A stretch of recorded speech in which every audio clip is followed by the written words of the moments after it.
මේ අපි අද කතා කරන්නේ වේතන කළමනාකරණයේ ඉතුරු ටික. එදා අපි කතා කරා මූලික අරමුණු මොනවද කියන එක. ආයතනයේ ඵලදායීතාව, කාර්යක්ෂමතාව ඉහළ යනවා, හොඳම සේවකයෝ ආකර්ෂණය වෙනවා. වේතන හොඳ නම් වෙළඳපොලෙන් හොඳම අය ගන්න පුළුවන්. ඒ වගේම ඉන්න හොඳම අය රැඳෙනවා, රයිට්? සේවකයෝ අභිප්‍රේරණය වෙනවා.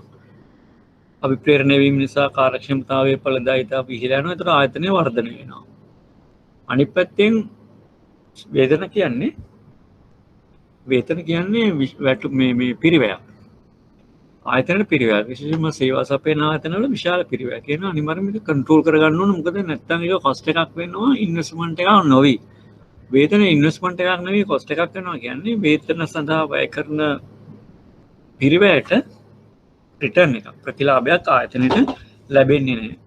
ඒතර ආයතනයට ලැබෙන්න ඕන අඩුම ගානේ වේතන සඳහා වැය කරන පිරිවැයට වඩා වැඩි ප්‍රතිලාභයක්. නැත්තම් ඒක ආයතනයේ වර්ධනයට හේතු වෙන්නේ නැහැ. අනිත් පැත්තෙන් නීතිමය තත්ත්ව තියෙනවා. සහ යුක්ති සහගත බව. මේ කරුණු ටික සහතික වෙන්න ඕනේ. ඉතින් අපි කතා කරා. ඒ වගේම වේතන අතෘප්තිය නිසා මේ වෙන්න පුළුවන් දේවල් මේවා අමතර කරුණු විදිහට මතක තියාගන්න. අමතර කරුණු විදිහට වේතන අතෘප්තිය නිසා කාර්යඵල හීන වීම, දුක් ගැනවිලි වැඩිවීම, ඊළඟට ආකාරක්ෂමතාවය ඉහළ යාම සහ අවසානයේදී සේවකයන් මේ අසනීප වීම දක්වා මානසික වගේම කායික අසනීප දක්වා වර්ධනය වෙන්න පුළුවන් මේ වේතන අතෘප්තිය. වේතන සඳහා බලපාන සාධක මූලිකවම ගත්තොත් රාජ්‍ය නීති තියෙනවා. ප්‍රධානතම නීතිය තමයි මේ පරිපාලක සභා ආඥා පනත. ඒක ඇතුලේ අවම වැටුපක්. ඒක දෛනික වැටුප් ලබන සේවකයන් සඳහා තියෙන එකක්. සාපුහා කාර්යාලය පනත වැටුප් වලට ඍජුවම බලපාන්නේ නැහැ. නමුත් අනිකුත් රාජකාරී කරන වෙලාව, කාන්තාවන් සේවයේ යෙදවීම, රාත්‍රී වැඩමුරන්, මේ වගේ පහසුකම් සම්බන්ධයෙන් ගොඩක් දේවල් තියෙනවා මේ සාපුහා කාර්යාල පනතේ. ඍජුවම මේ වැටුපක් සම්බන්ධයෙන් ඒක කතා කරන්නේ නැහැ. මෙතන පරිපාලක සභා ආඥා පනතේ තියෙන්නේ දෛනික වැටුප් ලබන කම්කරුවන්ගේ අවම වැටුප තීරණය කිරීම. මොකද උපරිම වැටුප කියන එක ආයතන වලට දීලා තියෙන්නේ තීරණය වෙන්න අර මෙන්න මේ කියන මේ කියපු නිර්ණායකවට, නීතිමය තත්ත්වය සහ යුක්ති සහගත බව කියන නිර්ණායකවට යටත්ව. අනික සාමූහික ගිවිසුම් විවිධ සමාගම් සහ වෘත්තීය සමිති අතර සාමූහික ගිවිසුම් ඇති වෙනවා අවුරුදු 3න් 3ට වගේ. ඒක නීතියක්. සාමූහික ගිවිසුම ගැසට් පත්‍රයේ පළ වුණාට පස්සේ කම්කරු කොමසාරිස්වරයා අත්සන් කළා. ඒක නීතියක් බවට පත් වෙනවා. ඒතර ඒ අනුව දෙගොල්ලම වැඩ කරනවා, කටයුතු කරනවා. එක්තරා විදිහක නීතියක්. ඒක ගිවිසුමක්. ගිවිසුම් නීතිය යටතේ ක්‍රියාත්මක වෙනවා. අනිත් එක රජයේ අයවැය යෝජනා කියන්නේ විසර්ජන පනත. රජයේ විසර්ජන පනත අවුරුද්දක කතාවක් ඉදිරිපත් කරන අයවැය යෝජනා. ඒකදී වැටුප් වැඩිවීමක් වෙනවා නම් එතකොට ඒක පනතක් මගින් නීතියක් විදිහට ක්‍රියාත්මක වෙනවා. අනිත් බලපෑම් කරන කණ්ඩායම තමයි වෘත්තීය සමිතිය. ඒගොල්ලෝ විශාල බලපෑමක් කරනවා වැටුප් සම්බන්ධයෙන් සහ අනිකුත් දීමනා සම්බන්ධයෙන්. ඒගොල්ලෝ තමයි සේවකයන්ගේ නියෝජිතයන් විදිහට කටයුතු කරන්නේ. ඒතර ඒගොල්ලෝ තමයි සාමූහික ගිවිසුම් වල එක පාර්ශවයක් වෙන්නේ අත්සන් කරන. ආයතනයේ කළමනාකාරීත්වය, වෘත්තීය සමිති සහ අනිත් පැත්තෙන් කම්කරු කොමසාරිස්වරයා රජය වෙනුවෙන්. ඒ තුන් පාර්ශවයම ට්‍රයිපාටි ඇග්‍රීමන්ට් එකක් ඇත්තටම සාමූහික ගිවිසුම. අරයා බලාගෙන ඉන්නවා, ඔබ්සර්ව් කරනවා මේවා වයලේට් වෙනවද කියන එක. cost of living ජීවන වියදම එක නිර්ණායකයක් වෙනවා වැටුප් සඳහා. ඉල්ලුම සහ සැපයුම. දැන් මෙතන කියන්නේ රැකියාව, වෙළඳපොලේ ඉල්ලුම සහ සැපයුම. යම් රැකියාවකට ඉන්න සේවක සංඛ්‍යාව, පුද්ගල සංඛ්‍යාව අඩු නම් එතකොට ඒ රැකියාව සඳහා වැඩි වැටුපක් ගෙවලා ඒ පුද්ගලයන්ව ලබා ගන්න උත්සාහ කරනවා. වැඩි වේතනයක් ලැබෙනවා. සැපයුම වැඩි නම් ඕන තරම් සෙනග ඉන්නවා. ඒ රූටීන් වැඩ, ඒ වගේ දේවල් වලට. ඒකට සැපයුම වැඩි රැකියාව වෙළඳපොලේ වැටුප් අඩුයි. ආයතනයේ ඵලදායීතාවය හේතුවක් වෙනවා. මොකද ආයතනයේ ඵලදායීතාවය වැඩි වෙන්න ආයතනයේ වැටුප් ගෙවන්න පුළුවන් හැකියාව වැඩි වෙනවා. ඵලදායීතාවයයි මේක අතර ඍජු සම්බන්ධයක් තියෙනවා. වේතන ගෙවීමේ හැකියාවත් ඒකටම එන එකක්. ආයතනයකට වේතනයක් ගෙවන්න බැරි නම් ඒක ගෙවන්න අමාරුනේ. ඒගොල්ලන්ට ඉහළ හැකියාවක් තියෙනවා වේතන ගෙවන්න. අනිත් ඒවට සාපේක්ෂව මේගොල්ලෝ වේතන ගෙවන්න කැමති වෙනවා. ඒක අර කිව්වා වගේ අභිප්‍රේරණ සාධකයක් වෙන නිසා. තරඟකාරී වේතන අනිත් ආයතන ගෙවන වේතනත් එක්කලා ආසන්න වශයෙන් සමමට්ටමක පවත්වා ගන්න උත්සාහ කරනවා. නැත්නම් හොඳ සේවකයෝ ආයතනෙන් අයින් වෙනවා. ආර්ථිකය තුළ ආයතනයේ භූමිකාව. ඒතකොට සමහර ඒවා දැන් ගත්තොත් බැංකු ඉහළ භූමිකාවක් සහ ඉහළ මේ ක්‍රියාකාරකම් කියන තරේ වැටුප් සාපේක්ෂව වැඩි. සමහර ඒවා තියෙනවා මේ ආර්ථිකය තුළ මේ අනිවාර්යෙන් පවත්වාගෙන යන්න ඕන ලාභදායී නෑ සමහර වෙලාවට. ඒකට මේ ඒ වගේ ඒවායේ තියෙන වේතන සමහර විට අඩු වෙන්න පුළුවන්. බාහිර සාධක සමස්තයක් විදියට ගත්තොත් ශ්‍රම වෙළඳපොළ දැන් මේ කියපු කරුණු මේ සමස්තයක් විදියට ගත්තොත් අපිට ප්‍රධාන සාධක හතරක් වගේ. දැන් මේ ආර්ථික සාධක ගත්තොත් එහෙම මේ ආර්ථිකය තුළ ආයතනීය භූමිකාව, තරඟකාරී වේතන, ඒ වගේම මේ මොනවාද ඵලදායීතාව, වේතන ගෙවීමේ හැකියාව, මේ වගේ දේවල් වෙන්න පුළුවන්. දැන් ශ්‍රම වෙළඳපොළ ගත්තොත් එහෙම ඉල්ලුම හා සැපයුම ශ්‍රම වෙළඳපොලේ තියෙන රජය සහ වෘත්තීය සමිති මේ සාධක ටික මේකට මේ කොටු හතරට දාගන්න පුළුවන්. ඊළඟට මේ පෞද්ගලික සාධකත් බලපානවා. සේවකයාගේ පළපුරුද්ද එක්ස්පීරියන්ස් එක බලපානවා. ඒ අනුව තමයි සේවකයාට අර ඉන්ක්‍රිමන්ට් එහෙම ලැබිලා එකම ශ්‍රේණිය එක වුණාට කාලයත් එක්කලා සේවකයන්ගේ වැටුප් වල වෙනසක් දකින්න පුළුවන්. අධ්‍යාපන සුදුසුකම් හේතුවක් වෙනවා. ඒතකොට සමහර වැටුප් සඳහා සමහර රැකියා සඳහා සුදුසුකම් බලපානවා. අධ්‍යාපන සුදුසුකම් ඒ අනුව රැකියාව වෙනස් වෙනවා. එතකොට වේතන කෙරෙහි බලපානවා. සේවා නියුක්තිකයන්ගේ ස්ථාවර භාවය. සේවකයා රැඳෙනවද ආයතනයේ යන්න පුළුවන්ද, මෙයා ටෙම්පරරිද, කැෂුවල්ද, ඒ වගේ දේවල් මත වැටුප වෙනස් වෙනවා. වෙන්න පුළුවන් අනතුරු වැඩින අනතුරුදායක රැකියාවක් සඳහා අමතර දීමනා නේ විදියට කියනත බැංකුවල එහෙම බ්ලැක් ලයිට් දීමනාව, අවදානම් දීමනාව නේ මුදල් පරිහරණය කරන සේවකයන් සම්බන්ධයෙන්. අන්න ඒ වගේ දේවල් වලදී සහ තව තියෙනවා අනතුරුදායක රැකියාව. ඒතකොට ඒගොල්ලන්ට වැඩි අමතර දීමනාවක් ගෙවනවා. ඒතකොට ඒවා ගොඩක් වෙලාවට දීමනා වලින් තමයි වෙනස් කරන්නේ. මූලික වැටුප් සමාන වෙන්න පුළුවන්. දීමනා වලින් රැකියාවේ වැටුප වෙනස් කරනවා මේ එක එක පුද්ගලයන්ගේ ස්වභාවය අනුව. වේතන කළමනාකරණයේ මූලධර්ම. මේක මොකක්ද? අරමුණු. ඒතර මූලධර්ම විද්‍යාවට අපි ගන්නේ වේතනයක් අනිවාර්යයෙන්ම කරුණු ඒකට බලපාන සාධක කීපයක් තියෙනවා. ඒ වේතනයක් තීරණය කරන්න සාධක කීපයක් බලපානවා. අපි ඒක කරන්නේ රැකියා ඇගීම කියන එක තියෙනවා මේක. මෙන්න මේක තමයි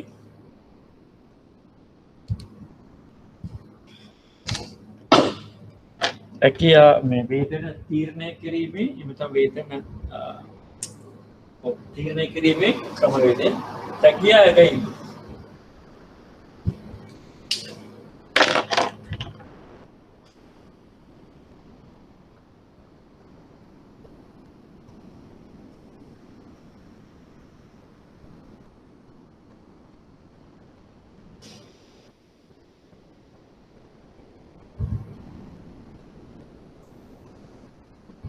Analysis. තන රැකියාවක වටිනාකම තීරණය කරන මානව සම්පත් ක්‍රියාකාරක තමයි ජොබ් ඇනලිසිස් කියන්නේ. රැකියාවක කටයුතු මොනවද සුදුසුකම් කරන්න එක්කෙනාගේ ඒ කාර්යය තමයි ජොබ්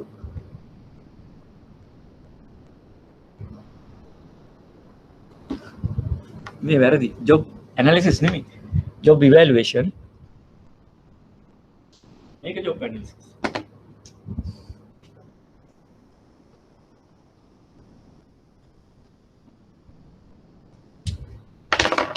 ජොබ් ඉවැලුවේෂන් රයිට්. රැකියාවක අගය වටිනාකම තීරණය කරන ක්‍රියාකාරකම තමයි job evaluation.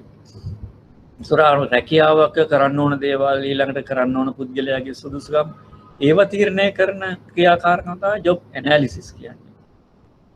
job analysis වලින් අපි ගන්න job description එකයි job specification එකයි නේ. ඊළඟට ආයතනයක් තුළ තියෙන කටයුතු කරන්න තියෙන දේවල් එක සමාන ඒවා එකට දාලා right.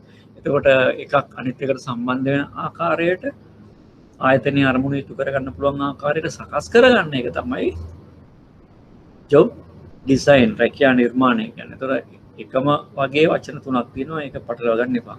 ඒතර රැකියාවක වටිනාකම සාපේක්ෂ වටිනාකම තීරණය කිරීමේ සාධකය job evaluation රැකියා ඇගයීම.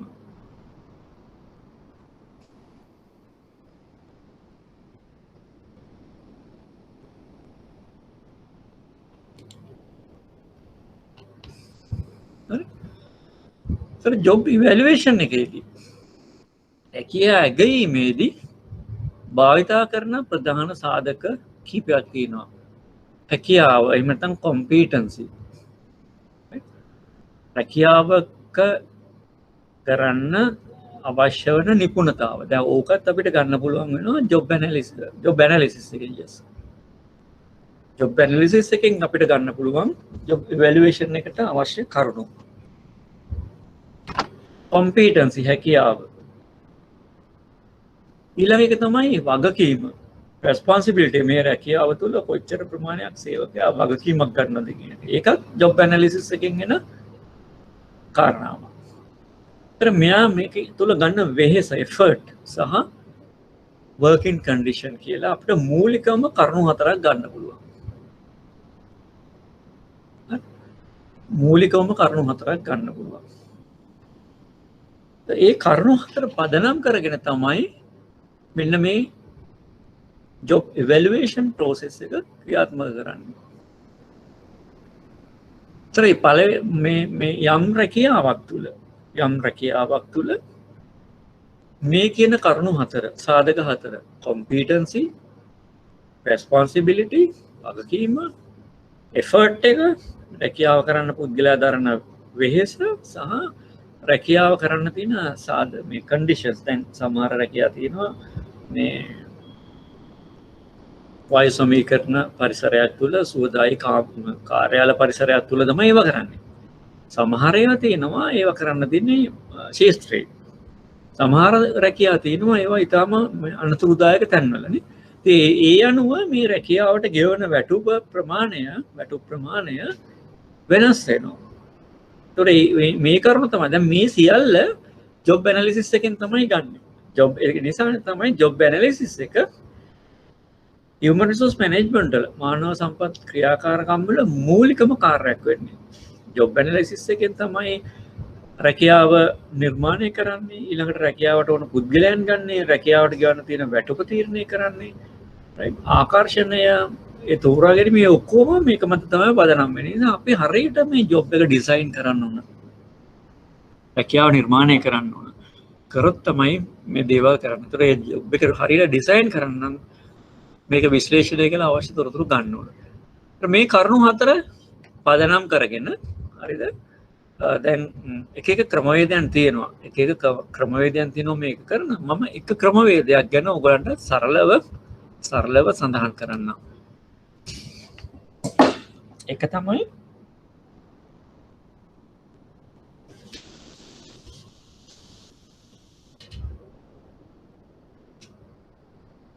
සාධක සංසාධන ක්‍රමය.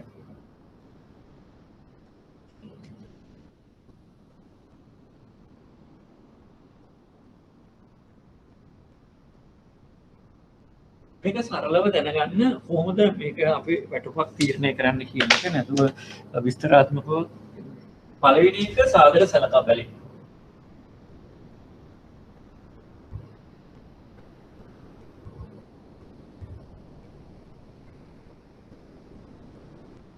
මොනවද සාධක අපිට තියෙන හැකියාවනේ?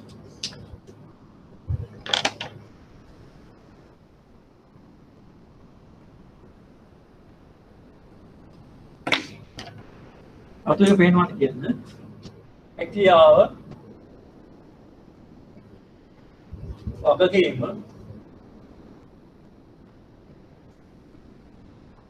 වෙහෙස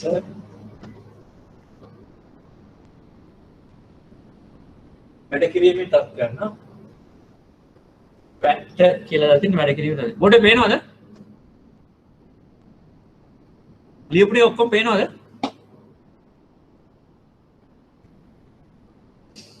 මේ තමයි සාධක. නෑ. මෙතෙන්ට යනවා. රතු පාට හින්දාද පේන්නේ නැත්තේ? ඔය වෙන පාට කිව්වේ?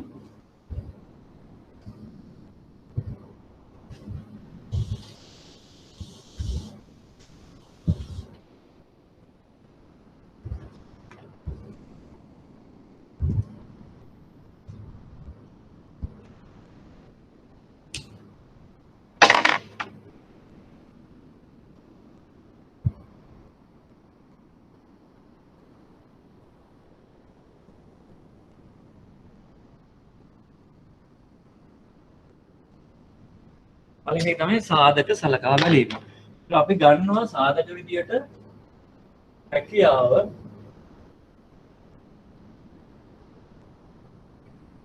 වගකීම වෙහෙස වැඩ කිරීමේ තත්ත්වයන් කියලා සාධක හතරයි.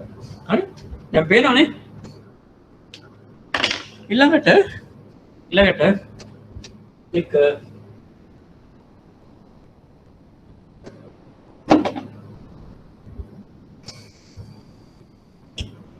සාධකවල ප්‍රතිශතය තීරණය කරන්න ඕනේ. මේවා කොච්චර බලපානවද? සාධකවල ප්‍රතිශත තීරණය කිරීම.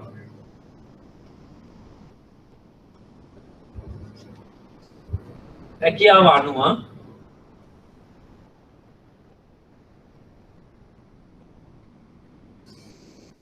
ඒ කරන රැකියාව අනුව මේ සාධක කොහොමද බලපාන්නේ කියන එක තීරණය කරනවා. දැන් උදාහරණයක් විදියට මම රැකියා දෙකක් විතරක් මෙතන දාන්නම්. එක කළමනාකරු අනිත් එක ලිපිකරුවා. කළමනාකරුවෙක් සහ ලිපිකරුවෙක් අතර වෙනස. හැකියාව කළමනාකරුගේ 100ට 30ක්. එයාගේ 100ට 20ක්. වගකීම 100ට 50ක්. එයාගේ 100ට 30ක්. වෙහෙස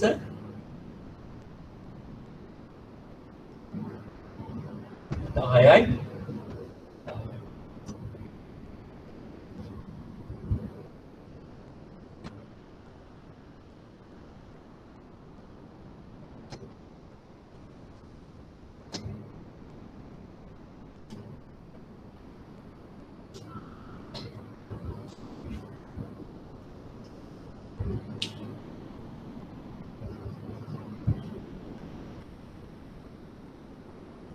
මෙන්න මේ වගේ වෙනස් වෙනවා. හරි? ඒ කියපු සාධක රැකියාව අනුව වෙනස් වෙනවා. දැන් කළමනාකරුවෙක් මේ විදිහට තමයි මේ ජොබ් එකට කන්ට්‍රිබියුට් කරන්නේ. ලිපිකරුවෙක් මේ විදිහට කන්ට්‍රිබියුට් කරන්නේ. මේව මතක තියාගන්න අවශ්‍ය නැහැ. මේ පිළිවෙල මතක තියාගත්ත මේති. ඊළඟට තුන්වෙනි එක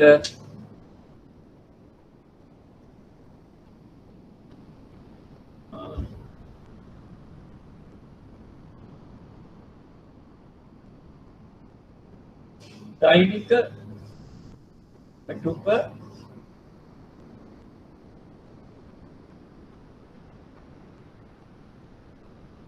බෙදා හැරීම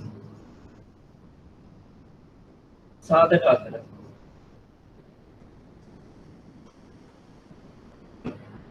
මේ ටික මතක තියාගන්න ඕන. මෙතෙන්ට එන්න විදිය තමයි මම මේ ඔයගලන්ට කියන්නේ. අපි හිතමු දැන් කළමනාකරුවෙක්ට රුපියල් 2000ක් කියවනවා නම් right දෛනිකව පුරයාට 30යි 60000යි 2000ක් කියවනවා නම් මෙයාට රුපියල් 1000ක් කියවනවා නම් මේ percentages මේවා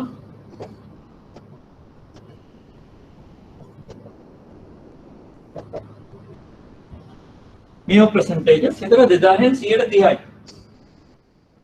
600යි නේ 600යි 20යි 10න් 120යි කියන්නේ 200යි මේ විදිහට බෙදනවා. මේ සාධක අතර දෛනික වැටුප බෙදනවා. හරිද? ඊළඟ එක තමයි අතර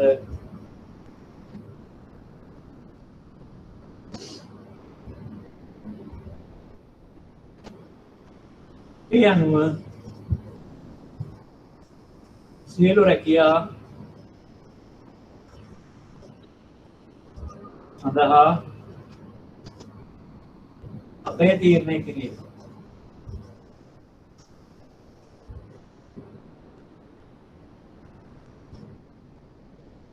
මේ විදිහට ඔක්කොම රැකියාවල අගය තීරණය කරනවා. මේ පැත්තේ එනවා ඒක සමානයි 2000 කියලා. ඒතර මෙතනට 600ක් එනවා. අපිට 150යිනේ. 50 කියන්නේ මෙතෙන්ට 1000ක් එනවා.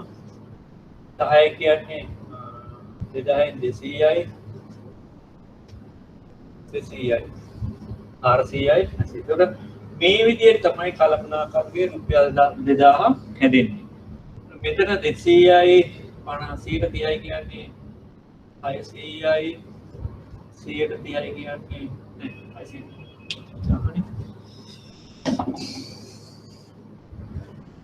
නේ 300යි 200යි ලිපිකරුවෙක්ගේ වැටුපක් හැදෙන්නේ මේ විදිහට. මෙන්න මේ විදිහට තමයි මේ වැඩේ කරන්නේ. අකුරු පේන්නේ නැහැ. හරි.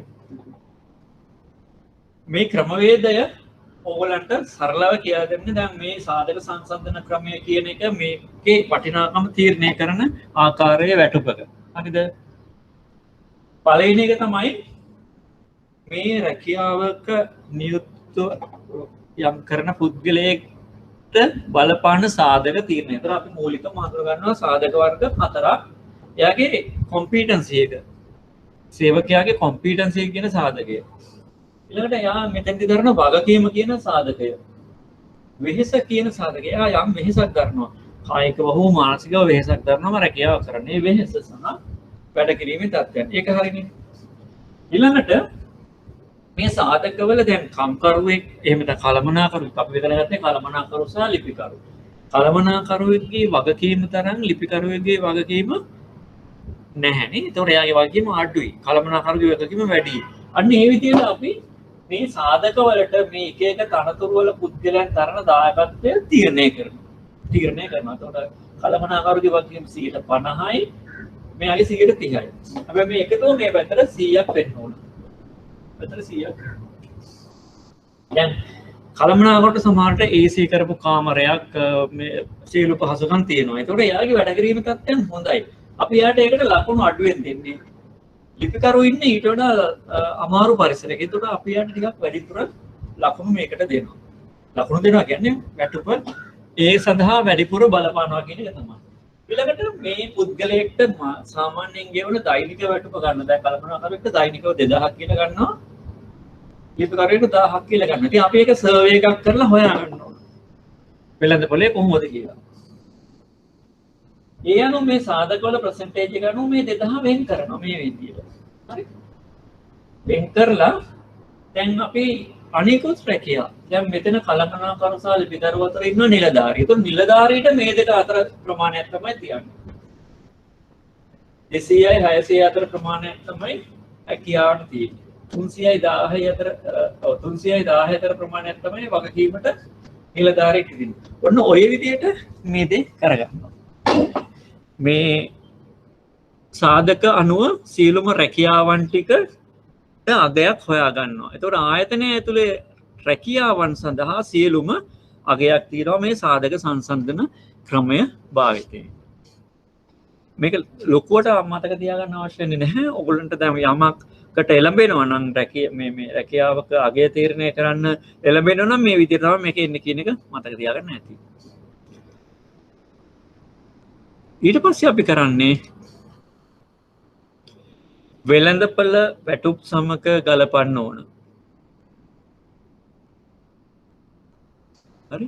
මම මේ දැන් ඉස්සෙල්ලා කතා කරේ මේ කරුණ හතර මත කොහොමද මේ රැකියාවලට අගයක් දෙන්නේ කියලා. ඊළඟට වෙළඳපළේ රැකියාව දැන් කළමනාකරුට අපිට මෙතන දෙන්නේ 2000. ඒතකොට වෙළඳපළත් එක්කලා බලන්න ඕන 2000ක් ප්‍රමාණවත්ද මදිද එහෙම කියන එක.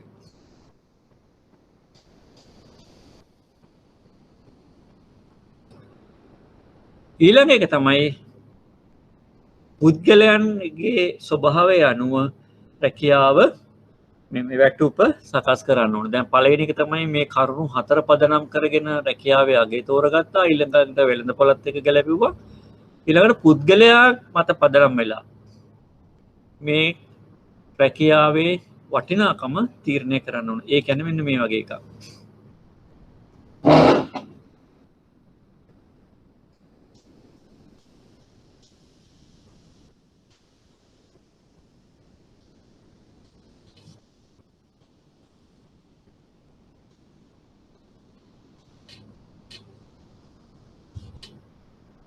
දැන් එක එක පුද්ගලයාට ගෙවන වැටුප වෙනස් කරන්නේ මේ විදිහට. දැන් අපි හැම රැකියාවකම වටිනාකම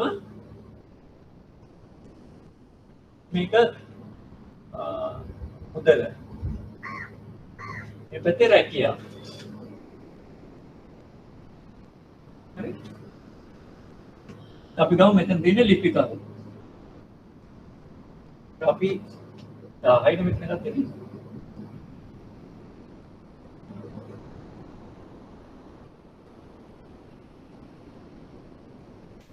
මෙන්න මේකේ වැටු පරාසයක් 1000 මැද්දට හිටින්න වැටු පරාසයක් සකස් කර ගන්නවා. ඒක තමයි මැද අගය. අර අපි ඉස්සෙල්ලා හොයපු අගය. ඒ අනුව පරාසයක් ගන්න. මේ පරාසය ඇතුලේ අපි එක එක මට්ටම්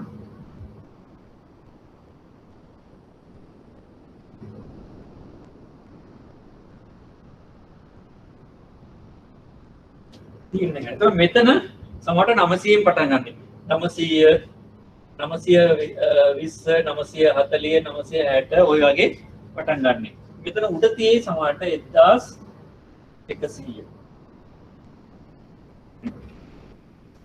එතකොට අපි ගත්තොත් එහෙම ලිපිකරු නිලධාරී කියන එක උදාහරණයක් දෙන්න. මෙයාගේ 1100ක් වගේ වෙන්න පුළුවන්. 1300ක්.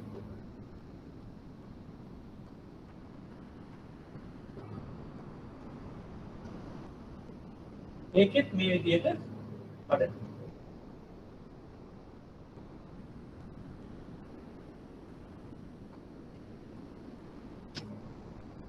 මේ විදිහට එක එක වෙන් කිරීම තුලින් මට්ටම් වෙන් කිරීම තුලින් ඕගොල්ලෝ දන්නවා ඕගොල්ලන්ට ඉන්ක්‍රිමන්ට්ස් හම්බ වෙනවානේ. දැන් දැන් අපොයින්ට්මන්ට් ලෙටර් මොනවාද ප්‍රොමෝෂන් එකකම හම්බ වෙලා එහෙමද අපොයින්ට්මන්ට් ලෙටර් එක හම්බුනාම මේකේ තියෙනවා අවුරුදු කීයක් මේකේ ඉන්න ඕනද කියලා සමහරලාට ඉන්ක්‍රිමන්ට් එකේ ප්‍රමාණය සහ ඉන්ක්‍රිමන්ට් ලැබෙන කාල සීමාව රුපියල් 100 වැඩි කිරීම 12. ඒ කියන්නේ 100 ගානේ අවුරුදු 12 ඉන්ක්‍රිමන්ට් එක ලැබෙනවා. ඒතර අවුරුදු 12කට පස්සේ ඊළඟ තනතුරට උසස් වෙන්න ඕන. ඒතර අවුරුදු 12ක කාලයක් තියෙනවා සේවකයාට ඊළඟ සුදුසුකම් සකස් කරගෙන ඉහළ තනතුරකට යන්න.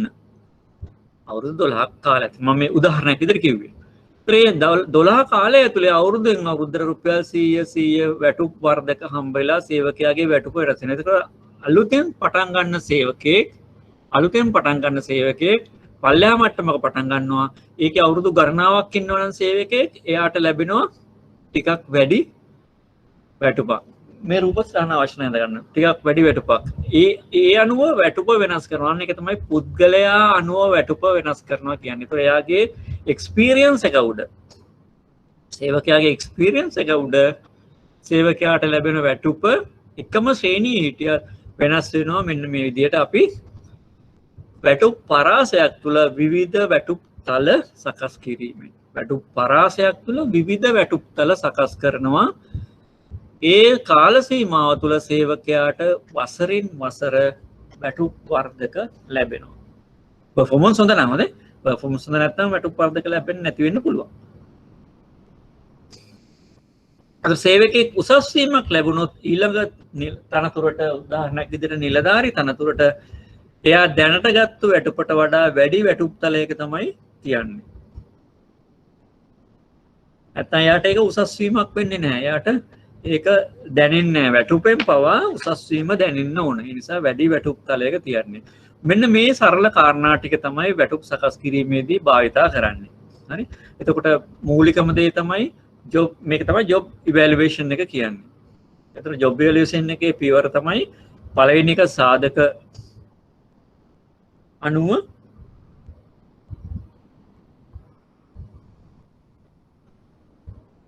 සාධකවල ප්‍රතිශත තීරණය කිරීම. දෙවෙනි එක තමයි දෛනික වැටුප් සාධක අතර බෙදා හැර රැකියාවේ අගය තීරණය කිරීම.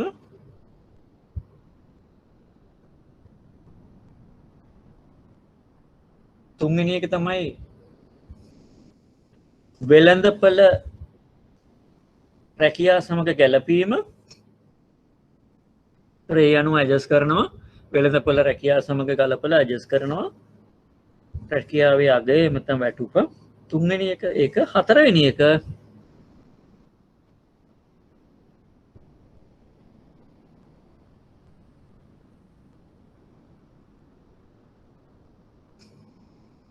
පුද්ගල වැටුප් ගැලපුම නම් පුද්ගල වැටුප් ගැලපුම නම් පුද්ගලයා සහ පුද්ගලයාගේ සේවකයාගේ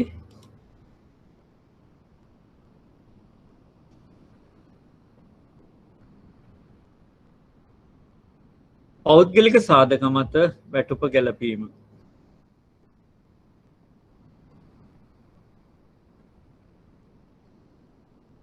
එය වැටුප් පරිමාවක පිහිටා සිදු කරනු ලබයි. මේ කියන්නේ වැටුප් පරිමාව. මම මේ දැන් මේ අන්දේ උදාහරණයක් විදියට වැටුප් පරිමාව. ඒතර කළමනාකරුවාම තවත් උඩට එකක් යනවා. ඒ විදිහට තමයි යන්නේ.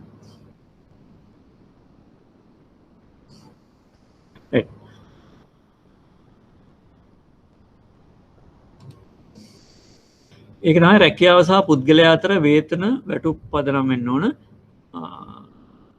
සමාන රැකියා ඊළඟට දැන් මූලධර්මවලදී සමාන රැකියා සඳහා සමාන වැටුප්. දැන් මෙතෙන්දී අපි හොයාගත්තා.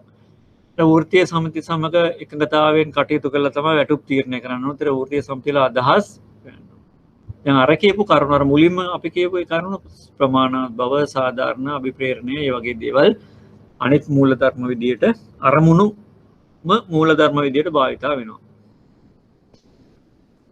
වැටුප් ගෙවීමේ ප්‍රධාන ක්‍රම දෙකයි. කාලය මත පදනම් වෙලා ගෙවනවා. දැන් බැංකුවල ඒ කියන්නේ අපිට හරියට මනින්න බැරි නම් මේ අපේ අවුට්පුට් එක කාලය මත පදනම් වෙලා ගෙවනවා. ඊළඟට අවුට්පුට් එක හරියට මනින්න පුළුවන් නම් ගෙවනවා පීස් රේට්. එහෙම නැත්නම් වැඩ කරපු ප්‍රමාණය අනුව.